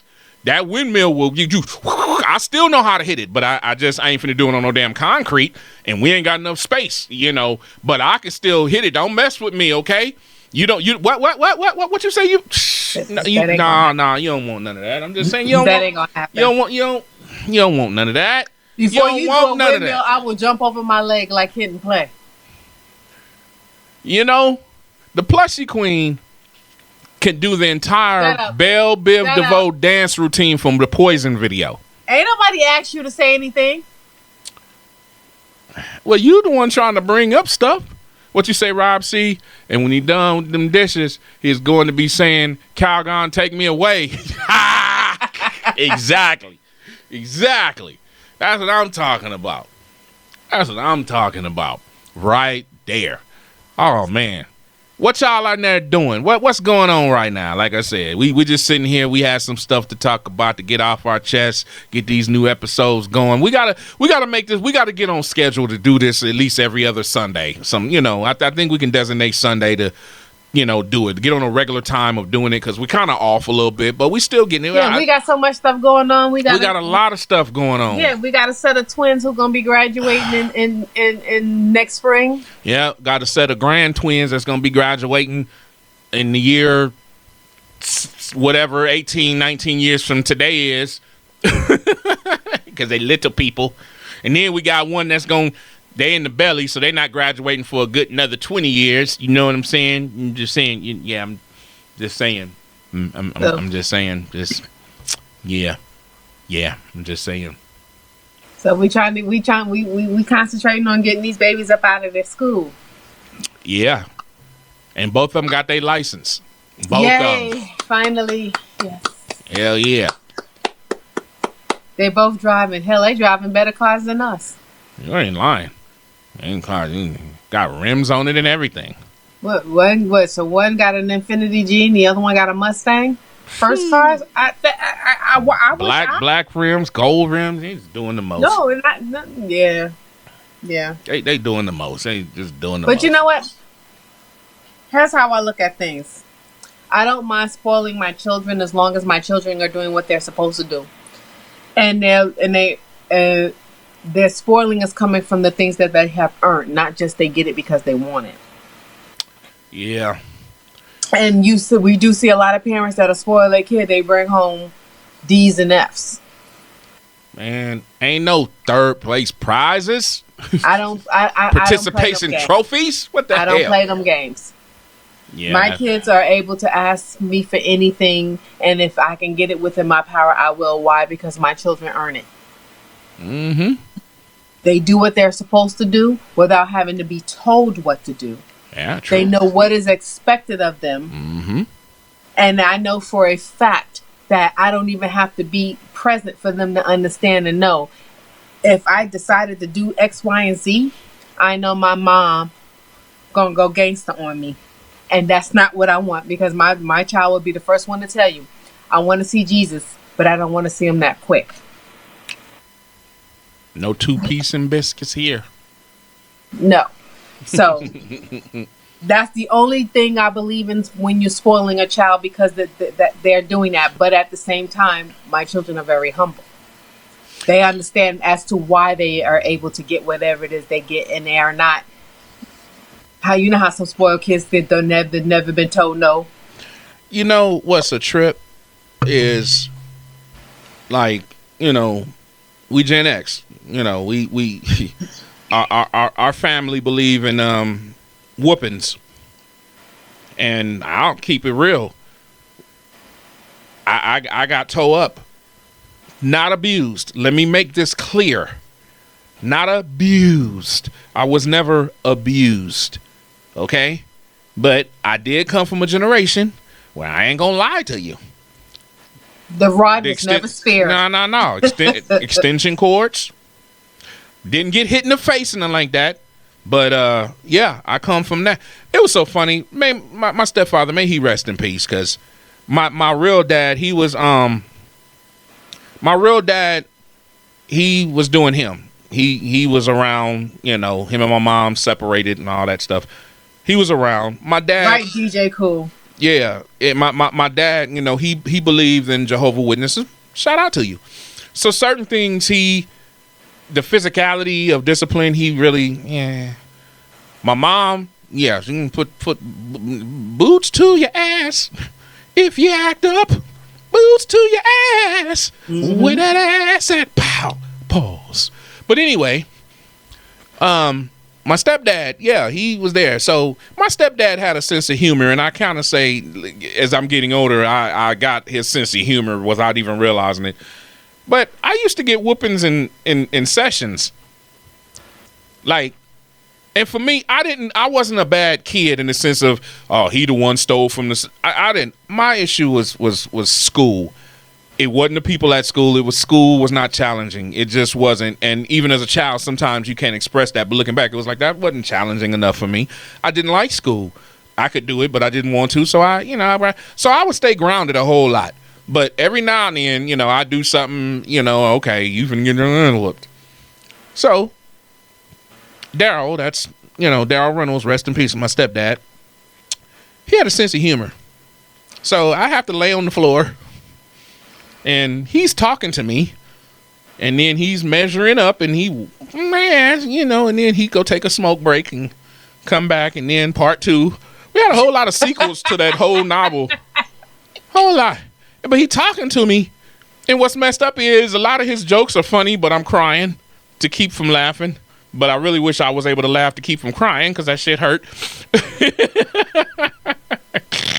Let me tell you something. I've been disciplined. I've never gotten spanked for the same thing twice. Let's put it that way, because I don't like being spanked. But I knew why I was being spanked, and the reason why, because I crossed lines and I crossed the boundary that I did something that I wasn't supposed to do. Mm-hmm. So not every child being disciplined is a child being abused. That's number one. Number two, for people to sit there and say that discipline does not teach, that's a lie. I don't believe in gentle parenting. I don't believe in. Now every kid is different. Now that right there, I do agree with. Children are different. Every child is different. My children my daughters are growing up. I never had to seriously get into their tail about doing anything, because it was my voice alone and me teaching them as they were growing. Now, had they gotten a pop on the hand and a pop on the spank? Yes. Toddler years and the formative years when you are really molding them. You made your statements early. Exactly. And as they were even younger to understand, they already knew where my stance was on certain things and how I felt. And I let them know, if I catch you, this is the consequences. We're not negotiating, because there is not a negotiating. You're in my house. It's a dictatorship. It's not a democracy. Look, Rob C. say, his pops said no, he meant it. If they broke the rules, you knew what was coming next. Rob C. said he will say one thing about his father. If you did something wrong, all he did was raise his if you did so. Even with me, like these kids now, well, not all of them.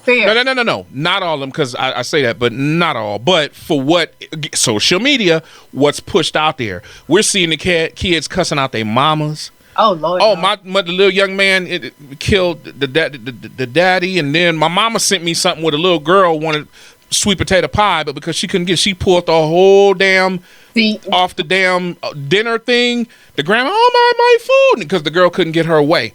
That's because the girl is not used to repercussions and reactions. And my thing is this: look.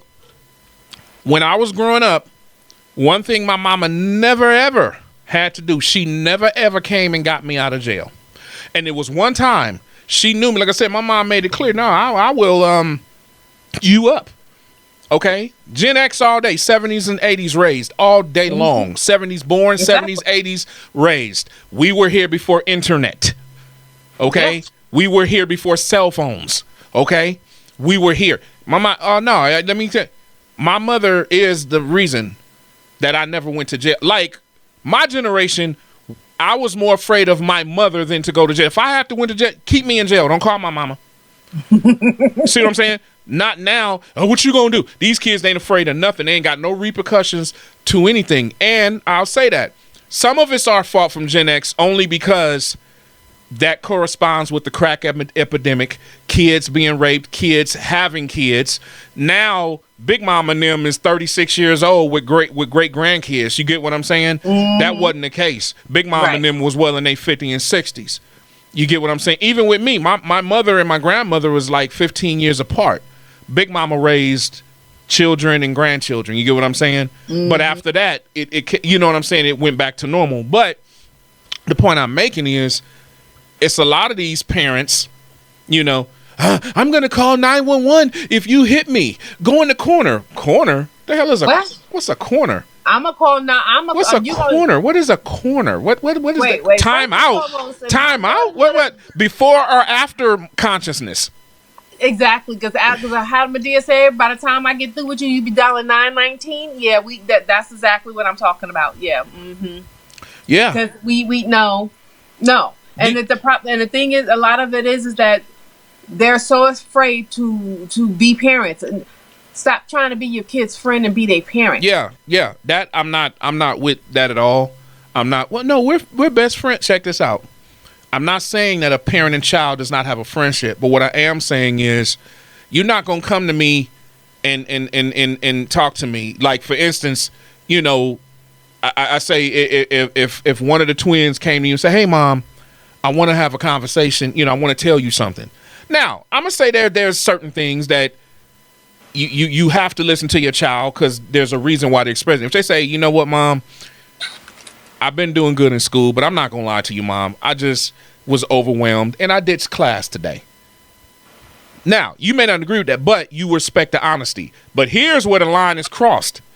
If she then says, I went and, you know, I ditched and, you know, I met Robbie for lunch over there at the motel and this, that, and then they start talking to you like y'all are best friends. You know, no, you're not best friends. I'm your mama and you're my child. First off, the moment she'd have said I met Robbie for lunch at the hotel is the next or whatever. They ain't got to be the hotel. I'm saying first and foremost, you know, but by the time she done got that expression out, I met Robbie. She'd have been waking up in the hospital. Now, one of the grandkids.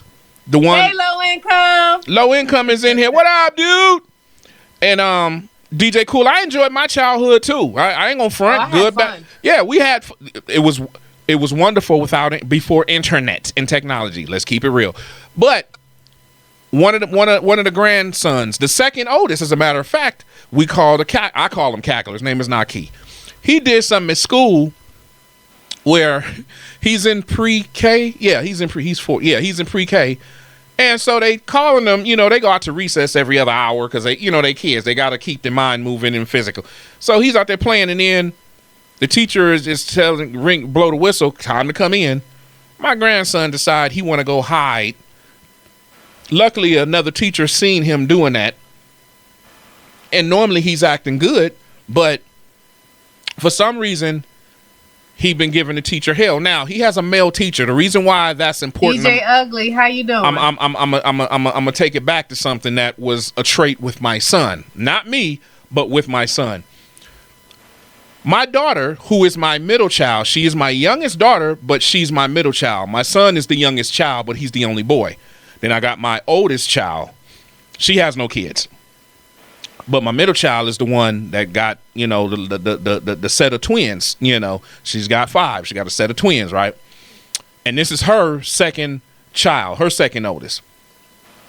And she was like, man, no, he ain't doing nothing. He grounded.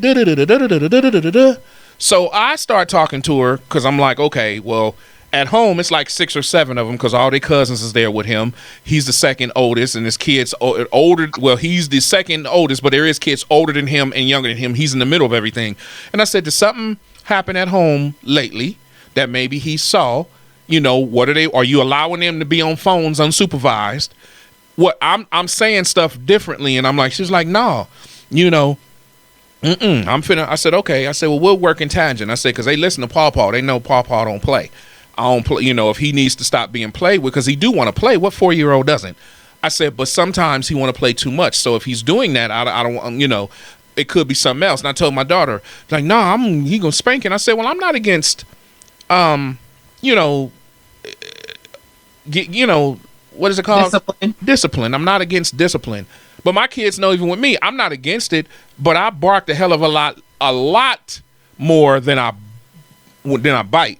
The reason why is because sometimes if all you're doing is putting hands and you want to get, at a certain point, they're not going to understand why. That's when it can indirectly become abusive.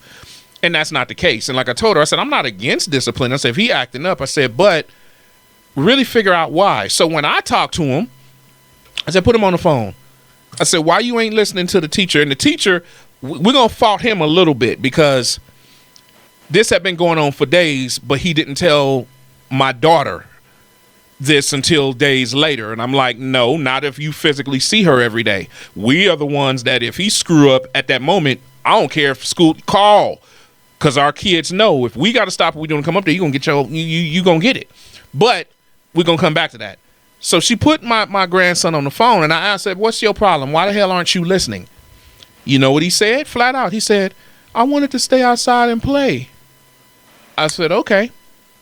I took that at face value, straight up. And I told my daughter, I said, well, listen to what he said. I said, it might just be that. Now, again, they live in an apartment. They upstairs and they want to go outside. So, again, there's different things going on. But I'm going to take at face value what he said. Because, one, he said it honestly, even though he was in trouble. I wanted to stay outside and play. I said, well, you still supposed to listen to people. You're not grown. If I find out you doing it, I'm going to come up there and tap your butt. Okay, Paw. Now, and then when he came over, I was like, I heard that you getting in trouble in school. What's going on? But they already know Glammy don't play that mess. Yeah. So, funniest thing, I pop up over there and I see all of them a few nights ago. I forgot to even ask or say anything. He took it upon himself. I'm like, what are you doing, Cackler? What's going on with you? I've been doing good at school. I'm listening. You are? Okay. And again, his characteristic is he's honest about himself.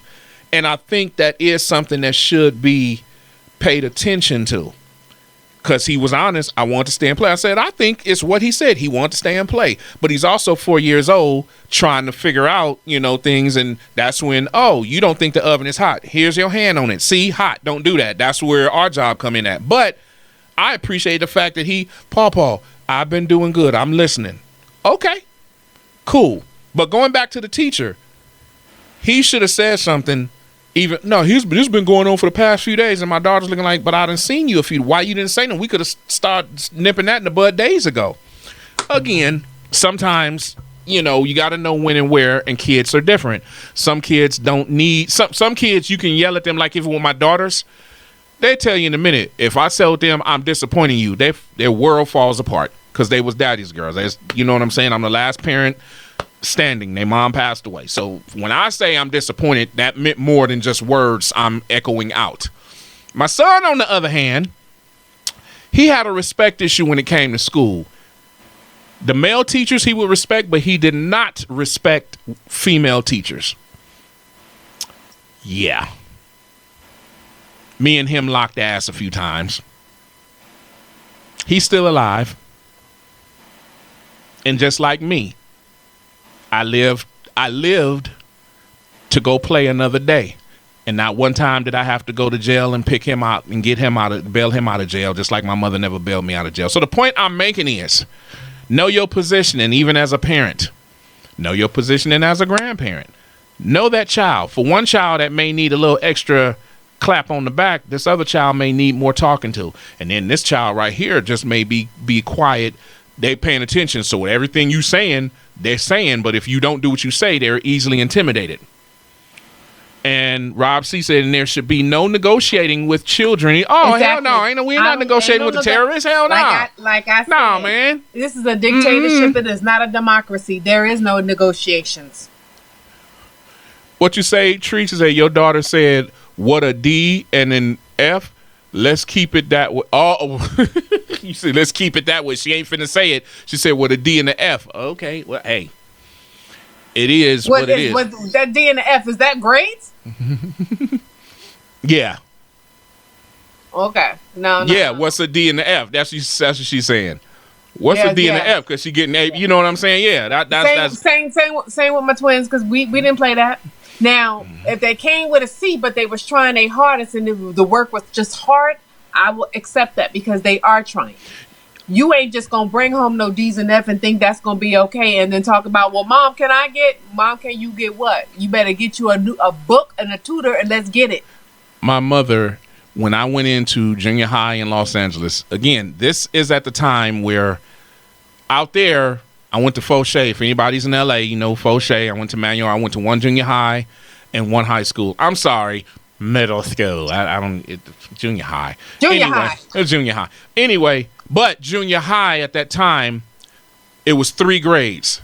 It was 7th, 8th, and 9th. Although your high school credit started in 9th, physically you were in junior high. You get what I'm saying? We graduated from the 6th grade. We graduated from elementary. We graduated from junior high, and then we graduated from high school. That's why some of them kids, I'll be sitting there going, there's no ceremony commemorating that you making it to. Wow, y'all got cheated. We had all kind of good stuff. Oh my gosh, they are so getting cheated. They're cheated. It's like in Las Vegas, because even in New York, I don't know now because it's been so long since I've been in New York. But say even New York, you had a kindergarten graduation. A majority of our schools majority of our schools in New York City, their junior high school, middle school was 7th and 8th grade. Some of them was 6th, 7th, and 8th. Yeah. Some of them was 7th, 8th, and 9th. But majority was 7th and 8th grade. Yeah. So you graduated from kindergarten because that's like the ceremony. Yeah. You had to step. They had cap and gowns and everything because it was something to work towards. Yep. So then you go into 1st grade and then you do 1st through 6th grade, and then you graduate again because you are technically leaving the school, moving on. Yep. So there was a graduation, ceremony. They even had a little prom, and then you go into junior high school. Same thing. You had a graduation. You had a prom because you're going on to high school. Rob C say he was living in you say Indio. You say middle school was 6th through 8th and high school was 9th through 12th. Yep. Yeah. And what here's the trippy thing. What I was finna talk about. I've been doing good in elementary and all that, right? I'm my mom's only child, one of 9 or 10 of my dad, but I'm my mom's only child. So I get in junior high. This is 7th grade. We get a progress report, which then I was like, that's just a reason to show grades. Stop it. It's all the same to me. I didn't understand progress from report. And when I brought the progress report home, it was like, yeah, I got an A in PE. Ooh, math. D. Ooh, this. F. There's a C somewhere.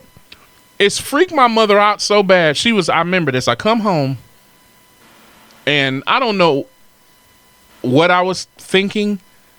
I knew those grades didn't look good, but I couldn't, 12 years old, I couldn't have a foresight to know how she was going to respond the way I didn't know.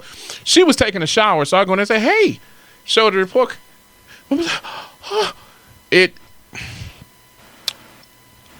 We lived in a 1-bedroom duplex with my stepfather, Daryl, right?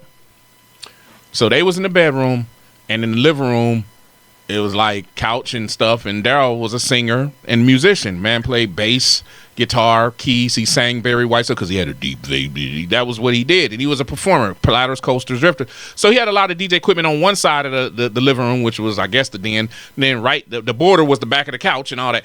Anyway, my mother was so upset, and not irate, yelling upset, but upset like I think she was hurt upset. Remember I told you extension cords, right? My mom Didn't just get the extension cord. She pulled all the speaker wires connected to the speakers out the living room. And we talking negative, positive. She unplugged those from the amplifier and the speakers, wrapped them up, went in there and found one of Daryl's belts, wrapped and tore my ass up. She felt so bad. My mom said, oh my God. It didn't take, when I became an adult and just later in life, I really kept playing that back. Not because, oh my God, it shocked me and I felt so abused. No, it wasn't that. I more or less delved into, why did she react that way? You know what I'm saying? Like I said, looking back, she wasn't irate upset. She was hurt upset. My baby is failing because, again, we graduated from 6th grade. My first 5 weeks of junior high. This is the first time I'm going to more than one class once a month to go do something special. And I think it did. It freaked and scared my mother, like really bad. Put to the point, I told you, my stepfather got jokes. But even when she pulled the speaker wire, my stepfather looked at her and was like, even he, you see what I'm saying? Yeah. I didn't get whooped in segments on that. No, she told my ad that was the fastest 45 seconds with the most hits I've ever experienced in life to this day. Like, if there was a contest to see who would win the Mike Tyson championship of whoopings with the most, yeah, my mom would have got that. Yeah. But I'm an adult. So even now, it was a couple of times my oldest grandson did some stuff that he should have got toe up for. But instead, I grabbed him by his arms, picked him up, took him in the room, told him to shut up, and I talked to him. Because although he had an ass whooping well deserved, it wasn't necessary because he would not have understood why he was getting that. I needed to talk to him. You don't do that. That's not nice. You don't do that, and here's why. Because you could have hurt Paw, you could have hurt Yaya, you could have hurt yourself. Da. Sometimes kids do need to be talked to. That is the truth. There's a lot of kids. That's why I say the whole friend, no, a parent can have a conversation and talk with their children. But that's as parent and child, not best friend. Oh, we're best friends. Me and my daughter do the same thing. We share the same. No. You share the same what? You doing a disservice because them. Did she tell me to get the switch? Hell no, Rob. See, she went and got it her damn self. That's what I'm trying to tell you. I think growing up, my grandmother did that one time. Like I said, I have never gotten in trouble for the same thing twice. One time. It only took. I was like, oh, we good. We good. A lot of these kids, they're disrespectful to their parents. How about this? Anybody out here seen this? Thanks for the follow, Next Stop 23. Thank you for being family following on TikTok. I need some more family members following me on the red and white, the tube place. Remember, this happened the last couple of years lately. Every now and then the video pops back up, but it happened the last couple of years. Grandmother is arrested because granddaughter called the police because the grandmama wasn't even on some get the switch or nothing like that. The grandmama was telling she wouldn't listen or whatever. So I was trying to give her a spank and called 911 and they took the grandmother to jail. That's that bull. Let me tell you something straight up. Here's the difference. Here's something that my stepdad did tell me. He said, you can call 911 if you want to. He said, you better hope that I don't get out. He said, because if I come back home, I'm going to give them a reason to keep me the second time. Me, on the other hand, I used to tell my kids, you want to call 911? Tell me before or after consciousness, because you got to be conscious to get to there. And if you make it there, it better be well worth it. But you better understand, they can't arrest a dead person. That's facts. We sitting here. Oh no, I don't want little Bobby to know. No, Bobby, you didn't win. Try again. Well, I want to give a participate. No, there's first, second, and third. And most time it's just first. You are the best. I don't want you to feel bad. Oh, let's go over there and celebrate little Johnny's birthday. Oh. Okay, Xavier, you will give you a gift too so you don't feel left out.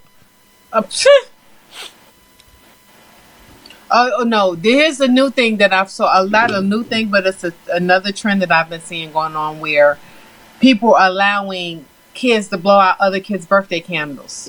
And then if they can't blow it out, they're throwing tantrums and stuff like that. Baby, you talking about be laid out?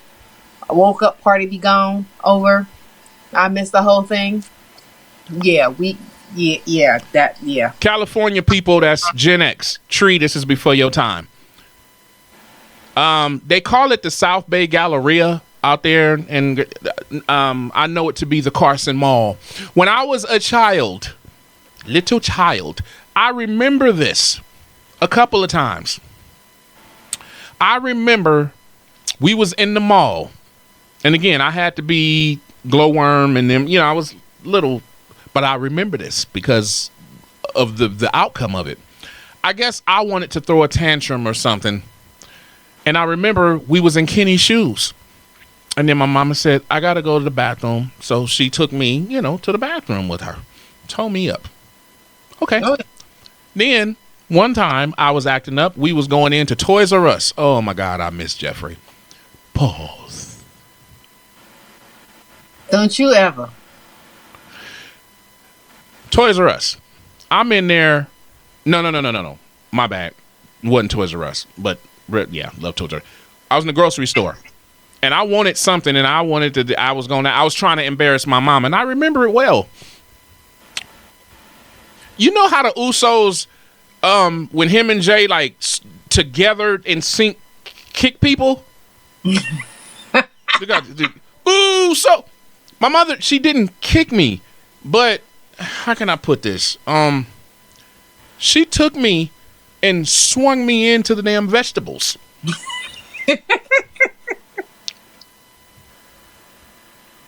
Yeah. Moral of the story is I learned what not to do as a young child. But see, a lot of that stuff is taught at home because, again, when you seeing kids acting out, throwing tantrums or fits and stuff like that, and they're doing that stuff in public, they're doing it at home too. Mm-hmm. And when they're doing it at home, they're not being corrected the way they should be corrected. Because if they know for a fact they cut up and act like that, they're what the consequence it is. So if they've been allowed to do it at home so much to the point where they go out in public, they act just a fool. And they're like, oh my God, stop, do that. Baby, I will cut up where you cut up. First of all, here's something that I know everybody can relate to. You ever see in public, anywhere, let's say you and me sitting down at Mountain Mike's Pizza, eating, Plushie Queen, and little Tommy is over there with his, mom or something, right? And dad sometimes.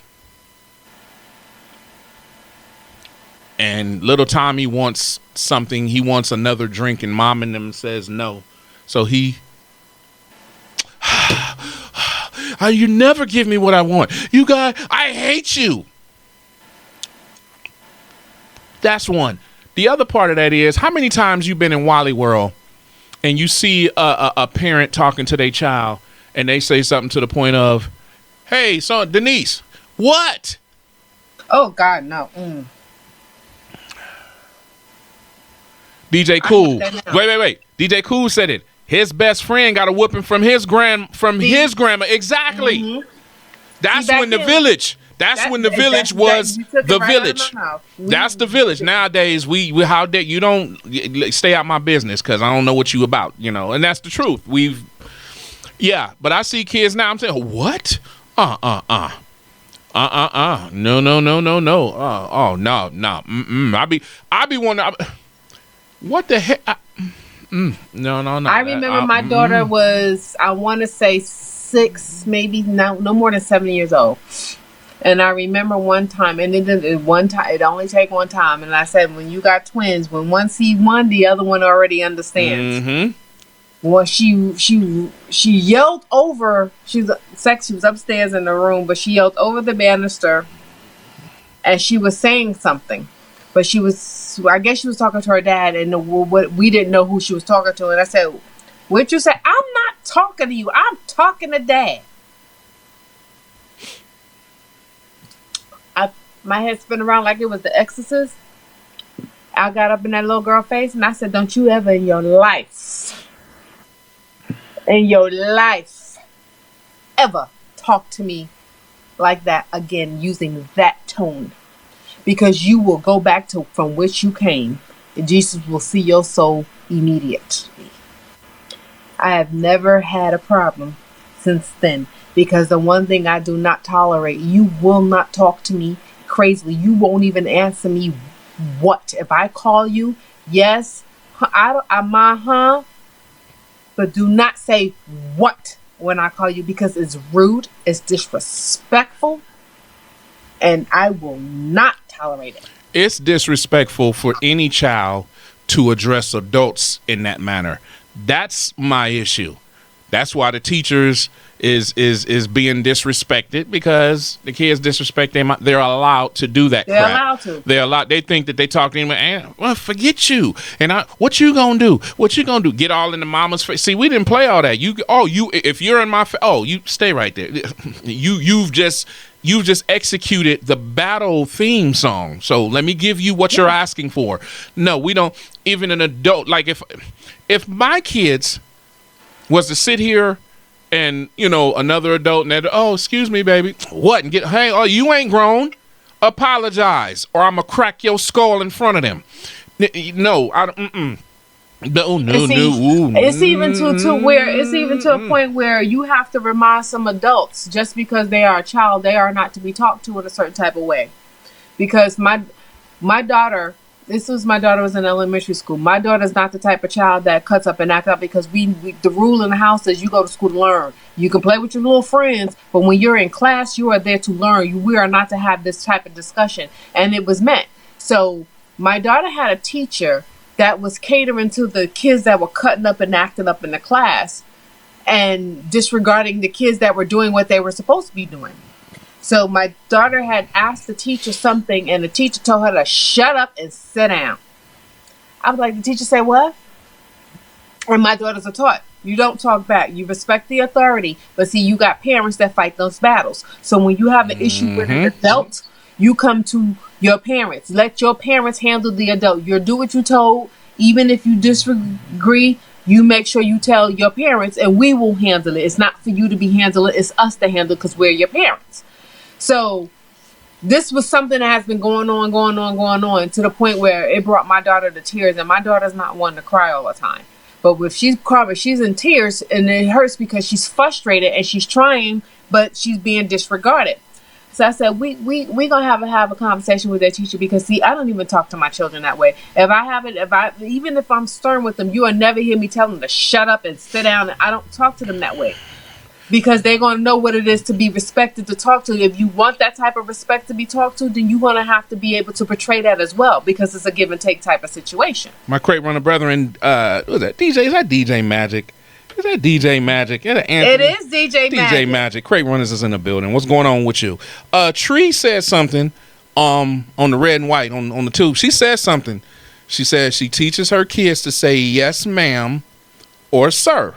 But she had a situation where her son called an individual sir and was told they were ma'am.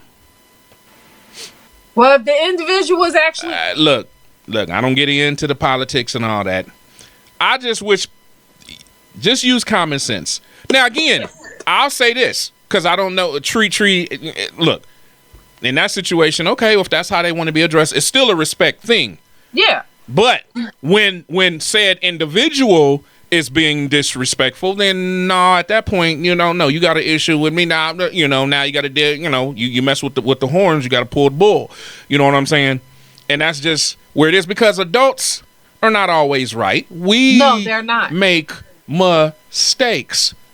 Because I can tell you right now, I had situations. That's one thing I will say by being a DJ. When I moved to Las Vegas, like basically every school my kids went to, I don't care if I volunteered, I DJ'd there. The reason why is because, one, being a black man in the United States of America, a black man, not an African American, I'm a black man from the United States of America. The blackest man. I got 2 daughters and a son. And people that's my skin color, normally people like me, dads are baby daddies, nowhere in there, and you're dealing with the single mama who can't handle her kids and all that stereotypical stuff. But not me. I did that for a different reason. My daughters was able to walk around the school, and you know what they get? Oh no, that's DJ Remix. That's his daughters. Yeah, that's DJ Remix. Yes, they got a father. I'm that father that I tell the teachers, check this out. We don't have to. What is it called? We have a parent-teacher conference. If they acting up at 11 something in the morning, please call me at 11 something because I'm coming up there. My regular career was not 9 to 5. It was what it was, and I made myself and allowed myself to be available for my kids at all times. You get what I'm saying? So if they knew, if you had to call me from it was going to be a problem.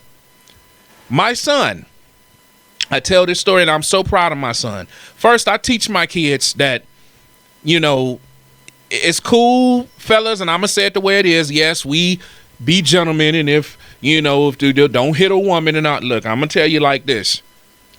I'm going to tell you straight up. If you are another human being and you are trying to put your hands on me, I don't care whether you wear pants or a skirt. Keep your hands to yourself. I teach my kids that. I don't care. Oh, well, no, that's a girl. No. That's another human individual trying to, because I've seen plenty of times a man in a relationship turning around, letting the woman go off. She even slapped him on the neck and he walking around, but because he ain't giving, now she want to throw a brick at him. Hell to the no. You as a human being, man or woman, have a right to defend yourself as a man or a woman. My son was about 9 years old and he was in a hallway, going to his locker or something. And this little girl came out of nowhere and socked him in the eye or something and ran. They told me what happened. And my son, he was okay. He told me after at that moment, if my son would have got quote unquote IPC suspended because he was defending himself, we would have had an issue because I worked for the radio station and I definitely would have talked about their ass on the air. I would have. And they knew that. But my son didn't do that. Not because he was scared. He wasn't scared or nothing. My son he's like, I didn't even take that serious, Dad. And I was actually proud of my son, but I would have been just as proud if he would have defended himself. Now, what is the point that I'm making? We got all these damn videos with people fighting. Daughters is big and bad fighting their mamas. Sons is fighting their fathers. Yeah, keep your hands to yourself. This is where all that stops. I don't care. Well, no. You be a gentleman. No. You be a human being and defend yourself. Don't get me wrong. Even with a male, if there's a way where he want to fight and you can walk away and you choose to, then do that. Same for a woman. Same for a woman in that position with a man or a woman. If you choose to and you want to walk, cool. But at a certain point, I'm not going to sit here, what's wrong with, my jaw is dislocated. Why? Because he hit me and you didn't hit. No, I'm a gentleman with a broken jaw and an eye socket broke. Or, well, no. A woman is taught to not hit a man. Wrong. If a human is trying to hurt you, you have a right to defend yourself against said other human, whether it's a skirt, a pair of pants, a ma'am or a sir or a swam or a mer. Doesn't matter. Doesn't matter. It doesn't matter. If that human being is trying to be disrespectful and get physical with you, you have every right to defend yourself. I hate all that. Being a gentleman is not sitting there taking an ass whooping just to look good, because in the end, she stabbed you. And you're still a punk, and she still ain't going to be with you. Or When he just putting hands on you, you didn't do anything because you was taught that that's you supposed to just sit there and take that because he's the breadwinner. When no, this dude is abusing you. Like, he should have been gone a long time ago. Baby, there was a movie that came out so many years ago called The Burning Bed. Hell yeah, Farrah Fawcett. May she rest in peace. Mm-hmm. Corporal punishment. Rob, see what my corporal punishment. You know what's so funny? When I see and hear that term, corporal punishment, I don't really get the gist of it because all I experienced and knew of, again, we got in trouble, and I remember the teacher would whack you on your hand with the ruler. And sometimes if whatever is real bad, then the principal would stack about 10 or 12 of them wrapped in some tape and pop you. I didn't see the principals yanking us by our belts and punching us in our mouth. I didn't see any of that. So when I hear corporal punishment, it just sounds worse than what I experienced, but I know it existed. What you say, Anthony? If I have fear that they actually can hurt me, I'll stop the threat. I refuse to describe. Got you. Understood, Magic. See, yeah, exactly. I got you. What you say, Tree? Yeah, me, man, chick, or child will get hit, and I teach my 2 boys and daughters this. Yeah, ain't nothing. We're not saying go be bullies, because I don't condone that either. If the minute I say, oh, you want to be a bully, so you around here flaunting? Oh, no, now I'm finna show you Billy Badass. What D.L. Hughley say? You thought you was Billy Badass until you met Billy Badass. Then you realized that you were good at math. Real talk. Rob C, for us, it was the principal got a paddle. Yeah, that's as far as it went. So when I hear the term corporal punishment, it kind of, it sounds more than what it was, but I'm pretty sure it was 2 different scenarios. I didn't get all that. DJ like I said, Booby. I might have got popped on the hand and stuff like that. Hell, like I said, my punishment was at home. Okay, I'm at home. That's really what it is. But no, on the serious side, but there's a difference between that. Because once again, I'm the same parent that's teaching you, no matter the gender, if another human's trying to, fight you and threaten your life, you have a right to defend your life. Being pretty don't mean jack. They'll be pretty knocked the hell out. But don't get it twisted if you missed it. I'm your father. You step to me if you want to. I ain't gonna fight you. I don't believe in fighting, because that would insinuate that I'm finna tussle with you. I'm just simply finna pick this Rev 7 up and crack you over your skull with it. You gonna use the Rev 7? The Rev 7? I will crack them with this damn M1 that you bought me if they piss me off bad enough. But no, what I'm saying, get another one. But what see, you'd be pissed with him too. So then I'm tagging you in. Come on, Usoet. Uso. What'd you say, Rob? See, your pop's take was, if anyone is going to hit your kids, it is going to be me. Yeah. And that too, that's the other part of that. Yeah, real talk. You know what I'm saying? Some of us are protective, but then we also got the generation where, depending on where you lived, if you got in trouble, Miss So-and-so around the corner saw you acting up, she pop your ass, and then Mr. Rogers and so-and-so did. And then by the time your mama and dad got home and they told them, you still getting your ass whooped. You know what I'm saying? That's how things were. But we have distance. Our communities are completely, right now, I don't want you in my business. I don't want you knowing. And on top of that, we don't know who the PDFs are, male and or female. So it's really screwed up. So all you can do is attempt to instill some morality. I used to tell my son, and this was years ago, my son graduated from high school in 2021, okay? My son is finna be 24? I done lost count. No, Delion is 24. I don't know how old. Anyway, he grown, and he the one got 3 and 1 in the oven right now. So he got 2 boys and a girl, and I think it's another girl on the way. Yeah. My son, I used to tell my son out here in Las Vegas, because he was born in Phoenix, but, we've been out here since 2010. I used to tell him, son, don't walk down the street wearing all red or wearing all this, that, and the other. And for a long time, he didn't understand why I was saying that. Well, I'm saying all that. I'm saying all that as if we still out there. And the thing about it is that we're not. We're not. And it's a different day and age. Snitching is acceptable. I would say don't read it because, the Crips, this, that, and the other. They not even they not like us. They not like us. It was once said that we were raising our kids, and we did to a degree. We raised our kids for a world that doesn't exist anymore. DJ Magic said he learned how to. He says learn how to explain it in court. I didn't try to kill. I stopped the threat. I feared for my life. But that's the point. That's exactly it. If you feared for your life, you have a right to defend it. Even kids. Now, I keep it real with you. Let's be honest here. And this is going to go into a different conversation, Plushie Queen, that you and I was just speaking on. It's a good transition. But kids, some of our kids, and I'm talking generalizing, don't look like kids. They look like adults. And some of them got good ID makers. So you have these kids being bullies, scaring old people. I wish you would.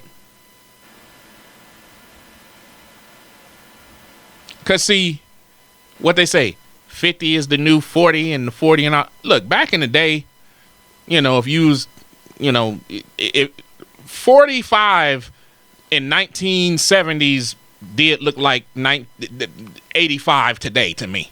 Because I was like, them people. Archie Bunker he was 43 years old. Archie Bunker. I always thought that man was in his 60s. Archie Bunker. The real character, the guy playing, oh my God. See, I hate it because I get a blank. Carol O'Connor. Rest in peace. Great actor. Not knocking. But he was only 43. 43 now is what some of these 18-year-old boys look like. I'm just saying. People getting in trouble because they look a certain way. Yeah, I'm just saying. Get it in, my friend. There it is. Well, is there any other topics that we should get into? Because we could sit here and talk for days. It's a bad day if I'm scared. Cancer didn't scare you. So if you don't run. Exactly. Mm-hmm. Look. It is what it is. That's the reason why I say my prayers every night. Whatever I do, I'm gonna make things right. Get it in. So we have all came together and agreed that we need to make sure that we eat in some form or another. If there's programs giving away free food because food stamps are going to be cut, and it's going to affect more than just the people getting food stamps. Trust me. And this just ain't in the ghettos. Just ain't black people. But people are going to, people are going to start stealing. I don't care what their skin color. It ain't got nothing to do with that. It's just the fact.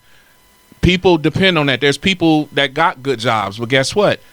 They got their jobs. It's enough to pay the bills. They still need to eat. That's why they needed help.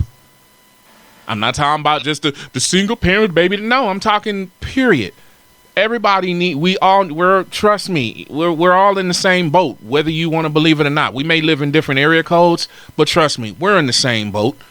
So I don't look down on anybody. If there's programs that's trying to give away groceries and stuff, and someone that need help, go on and let them know, or get some help, or get the stuff and take it, whatever. We got to figure out a way to look out for each other, because the news is lovely. Oh, the economy's doing better. For who?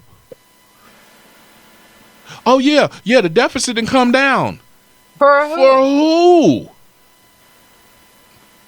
So again, and Wally World got their way of rate. Stuff that was 99 cents is now like $3. How the hell you finna charge me $1.50 for this pack of taco meat that was $1.50? Now you want $4 for it. It ain't even big as this damn mouse. Tariffs. That's why I go back to saying, stock up on rice, dry beans.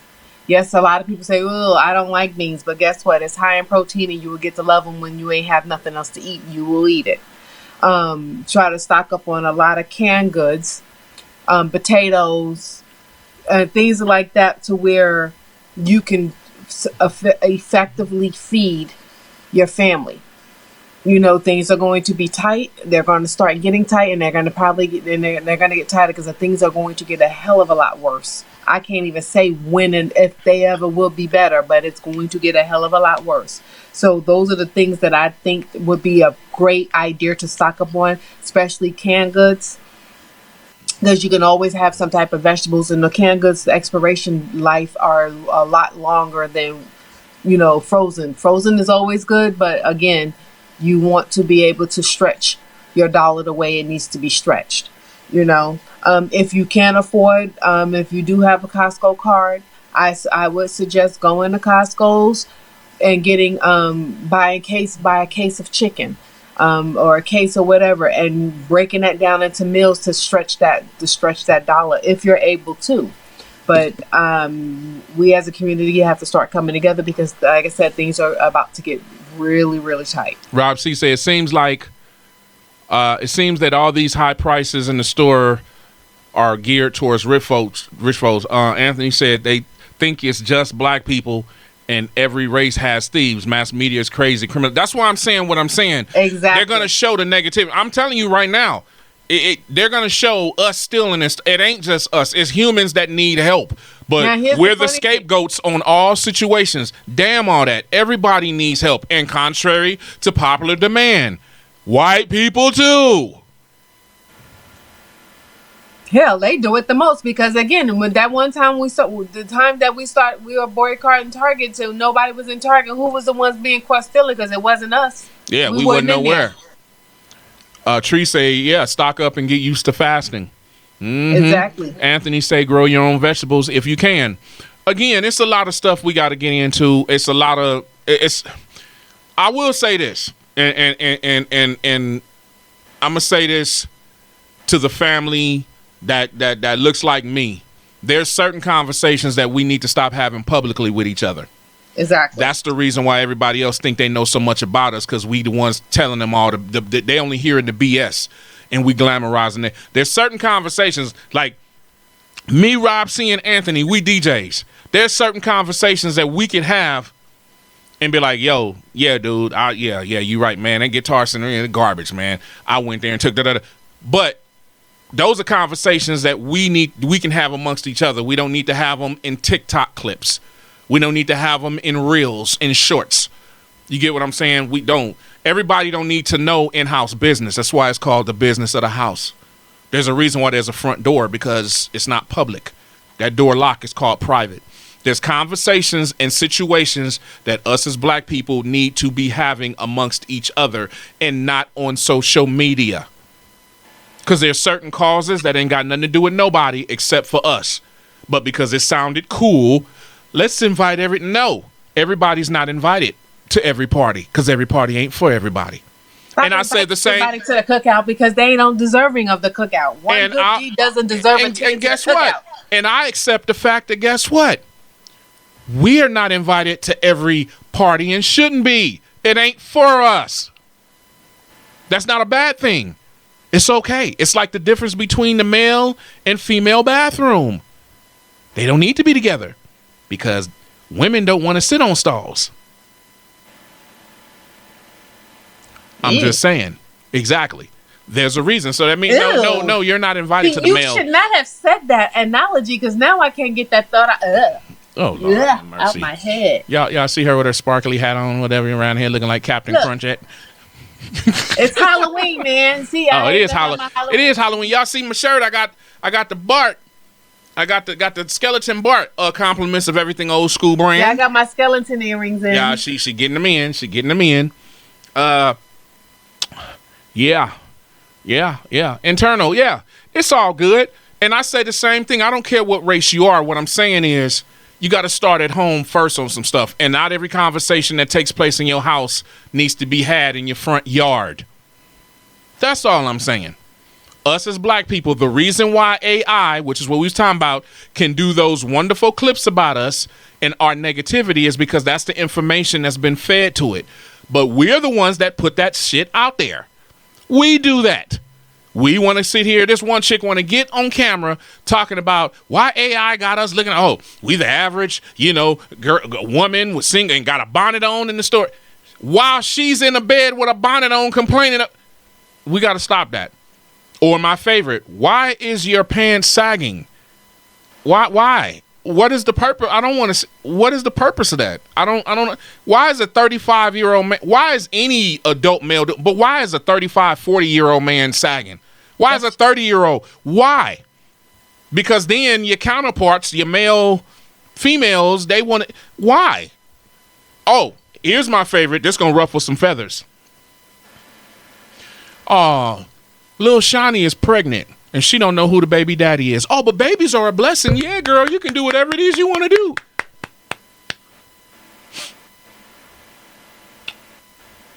do. STFU. Straight up. Stop celebrating that BS.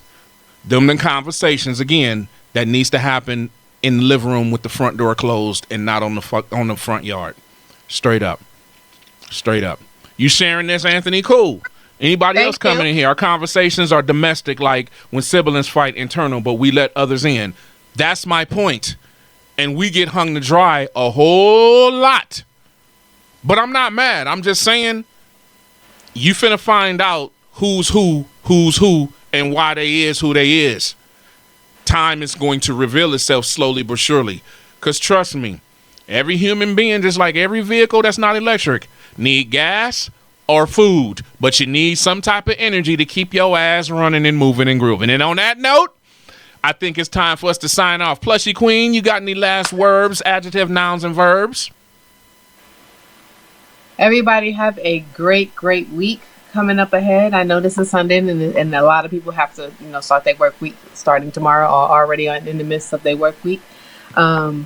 Be blessed. Crate Runner Radios. Yeah. Exactly. You done? You special shout outs? And you cool? DJ Ugly say peace. 313. DJ Ugly. At Detroit. Come on now. Rob C say right back at us. And you know what? On the real, I can publicly acknowledge my man Rob C is still a newlywed. He got married just a few months ago this year. So I get to actually catch him when he's private.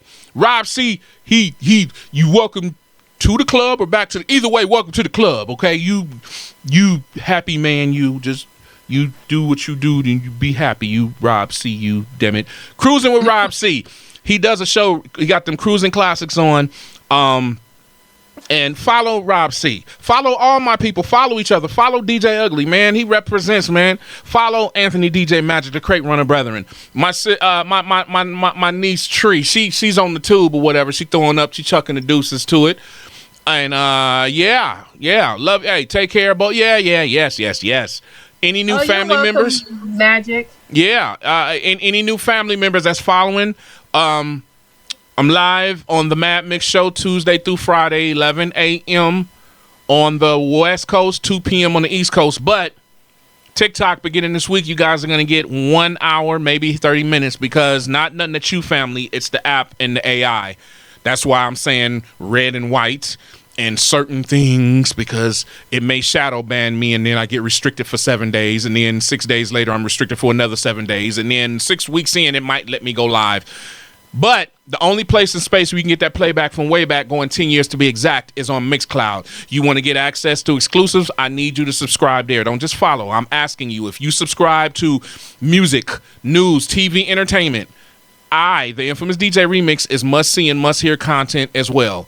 I'm just keeping it real with you. I can't do it without you. I can, but I prefer not to. And we're going to be streaming. We're going to be doing subscriber-only live streams beginning Tuesday on Mixcloud. LFG.TV and the place to be. I need new family members there. You can get the whole show with ads.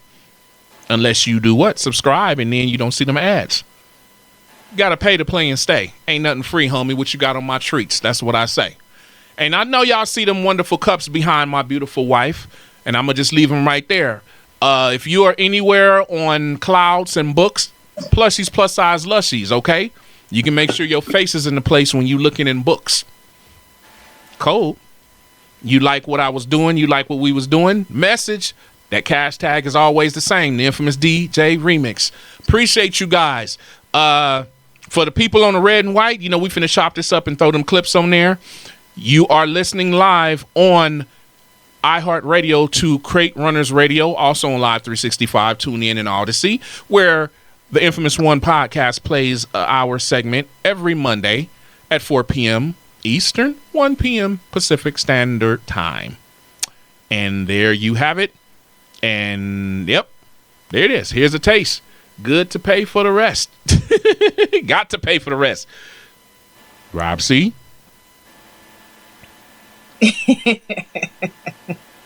Everyone enjoy their week and have a good one. There it is. We up out of this piece. See you later, alligators. Bye, plushies.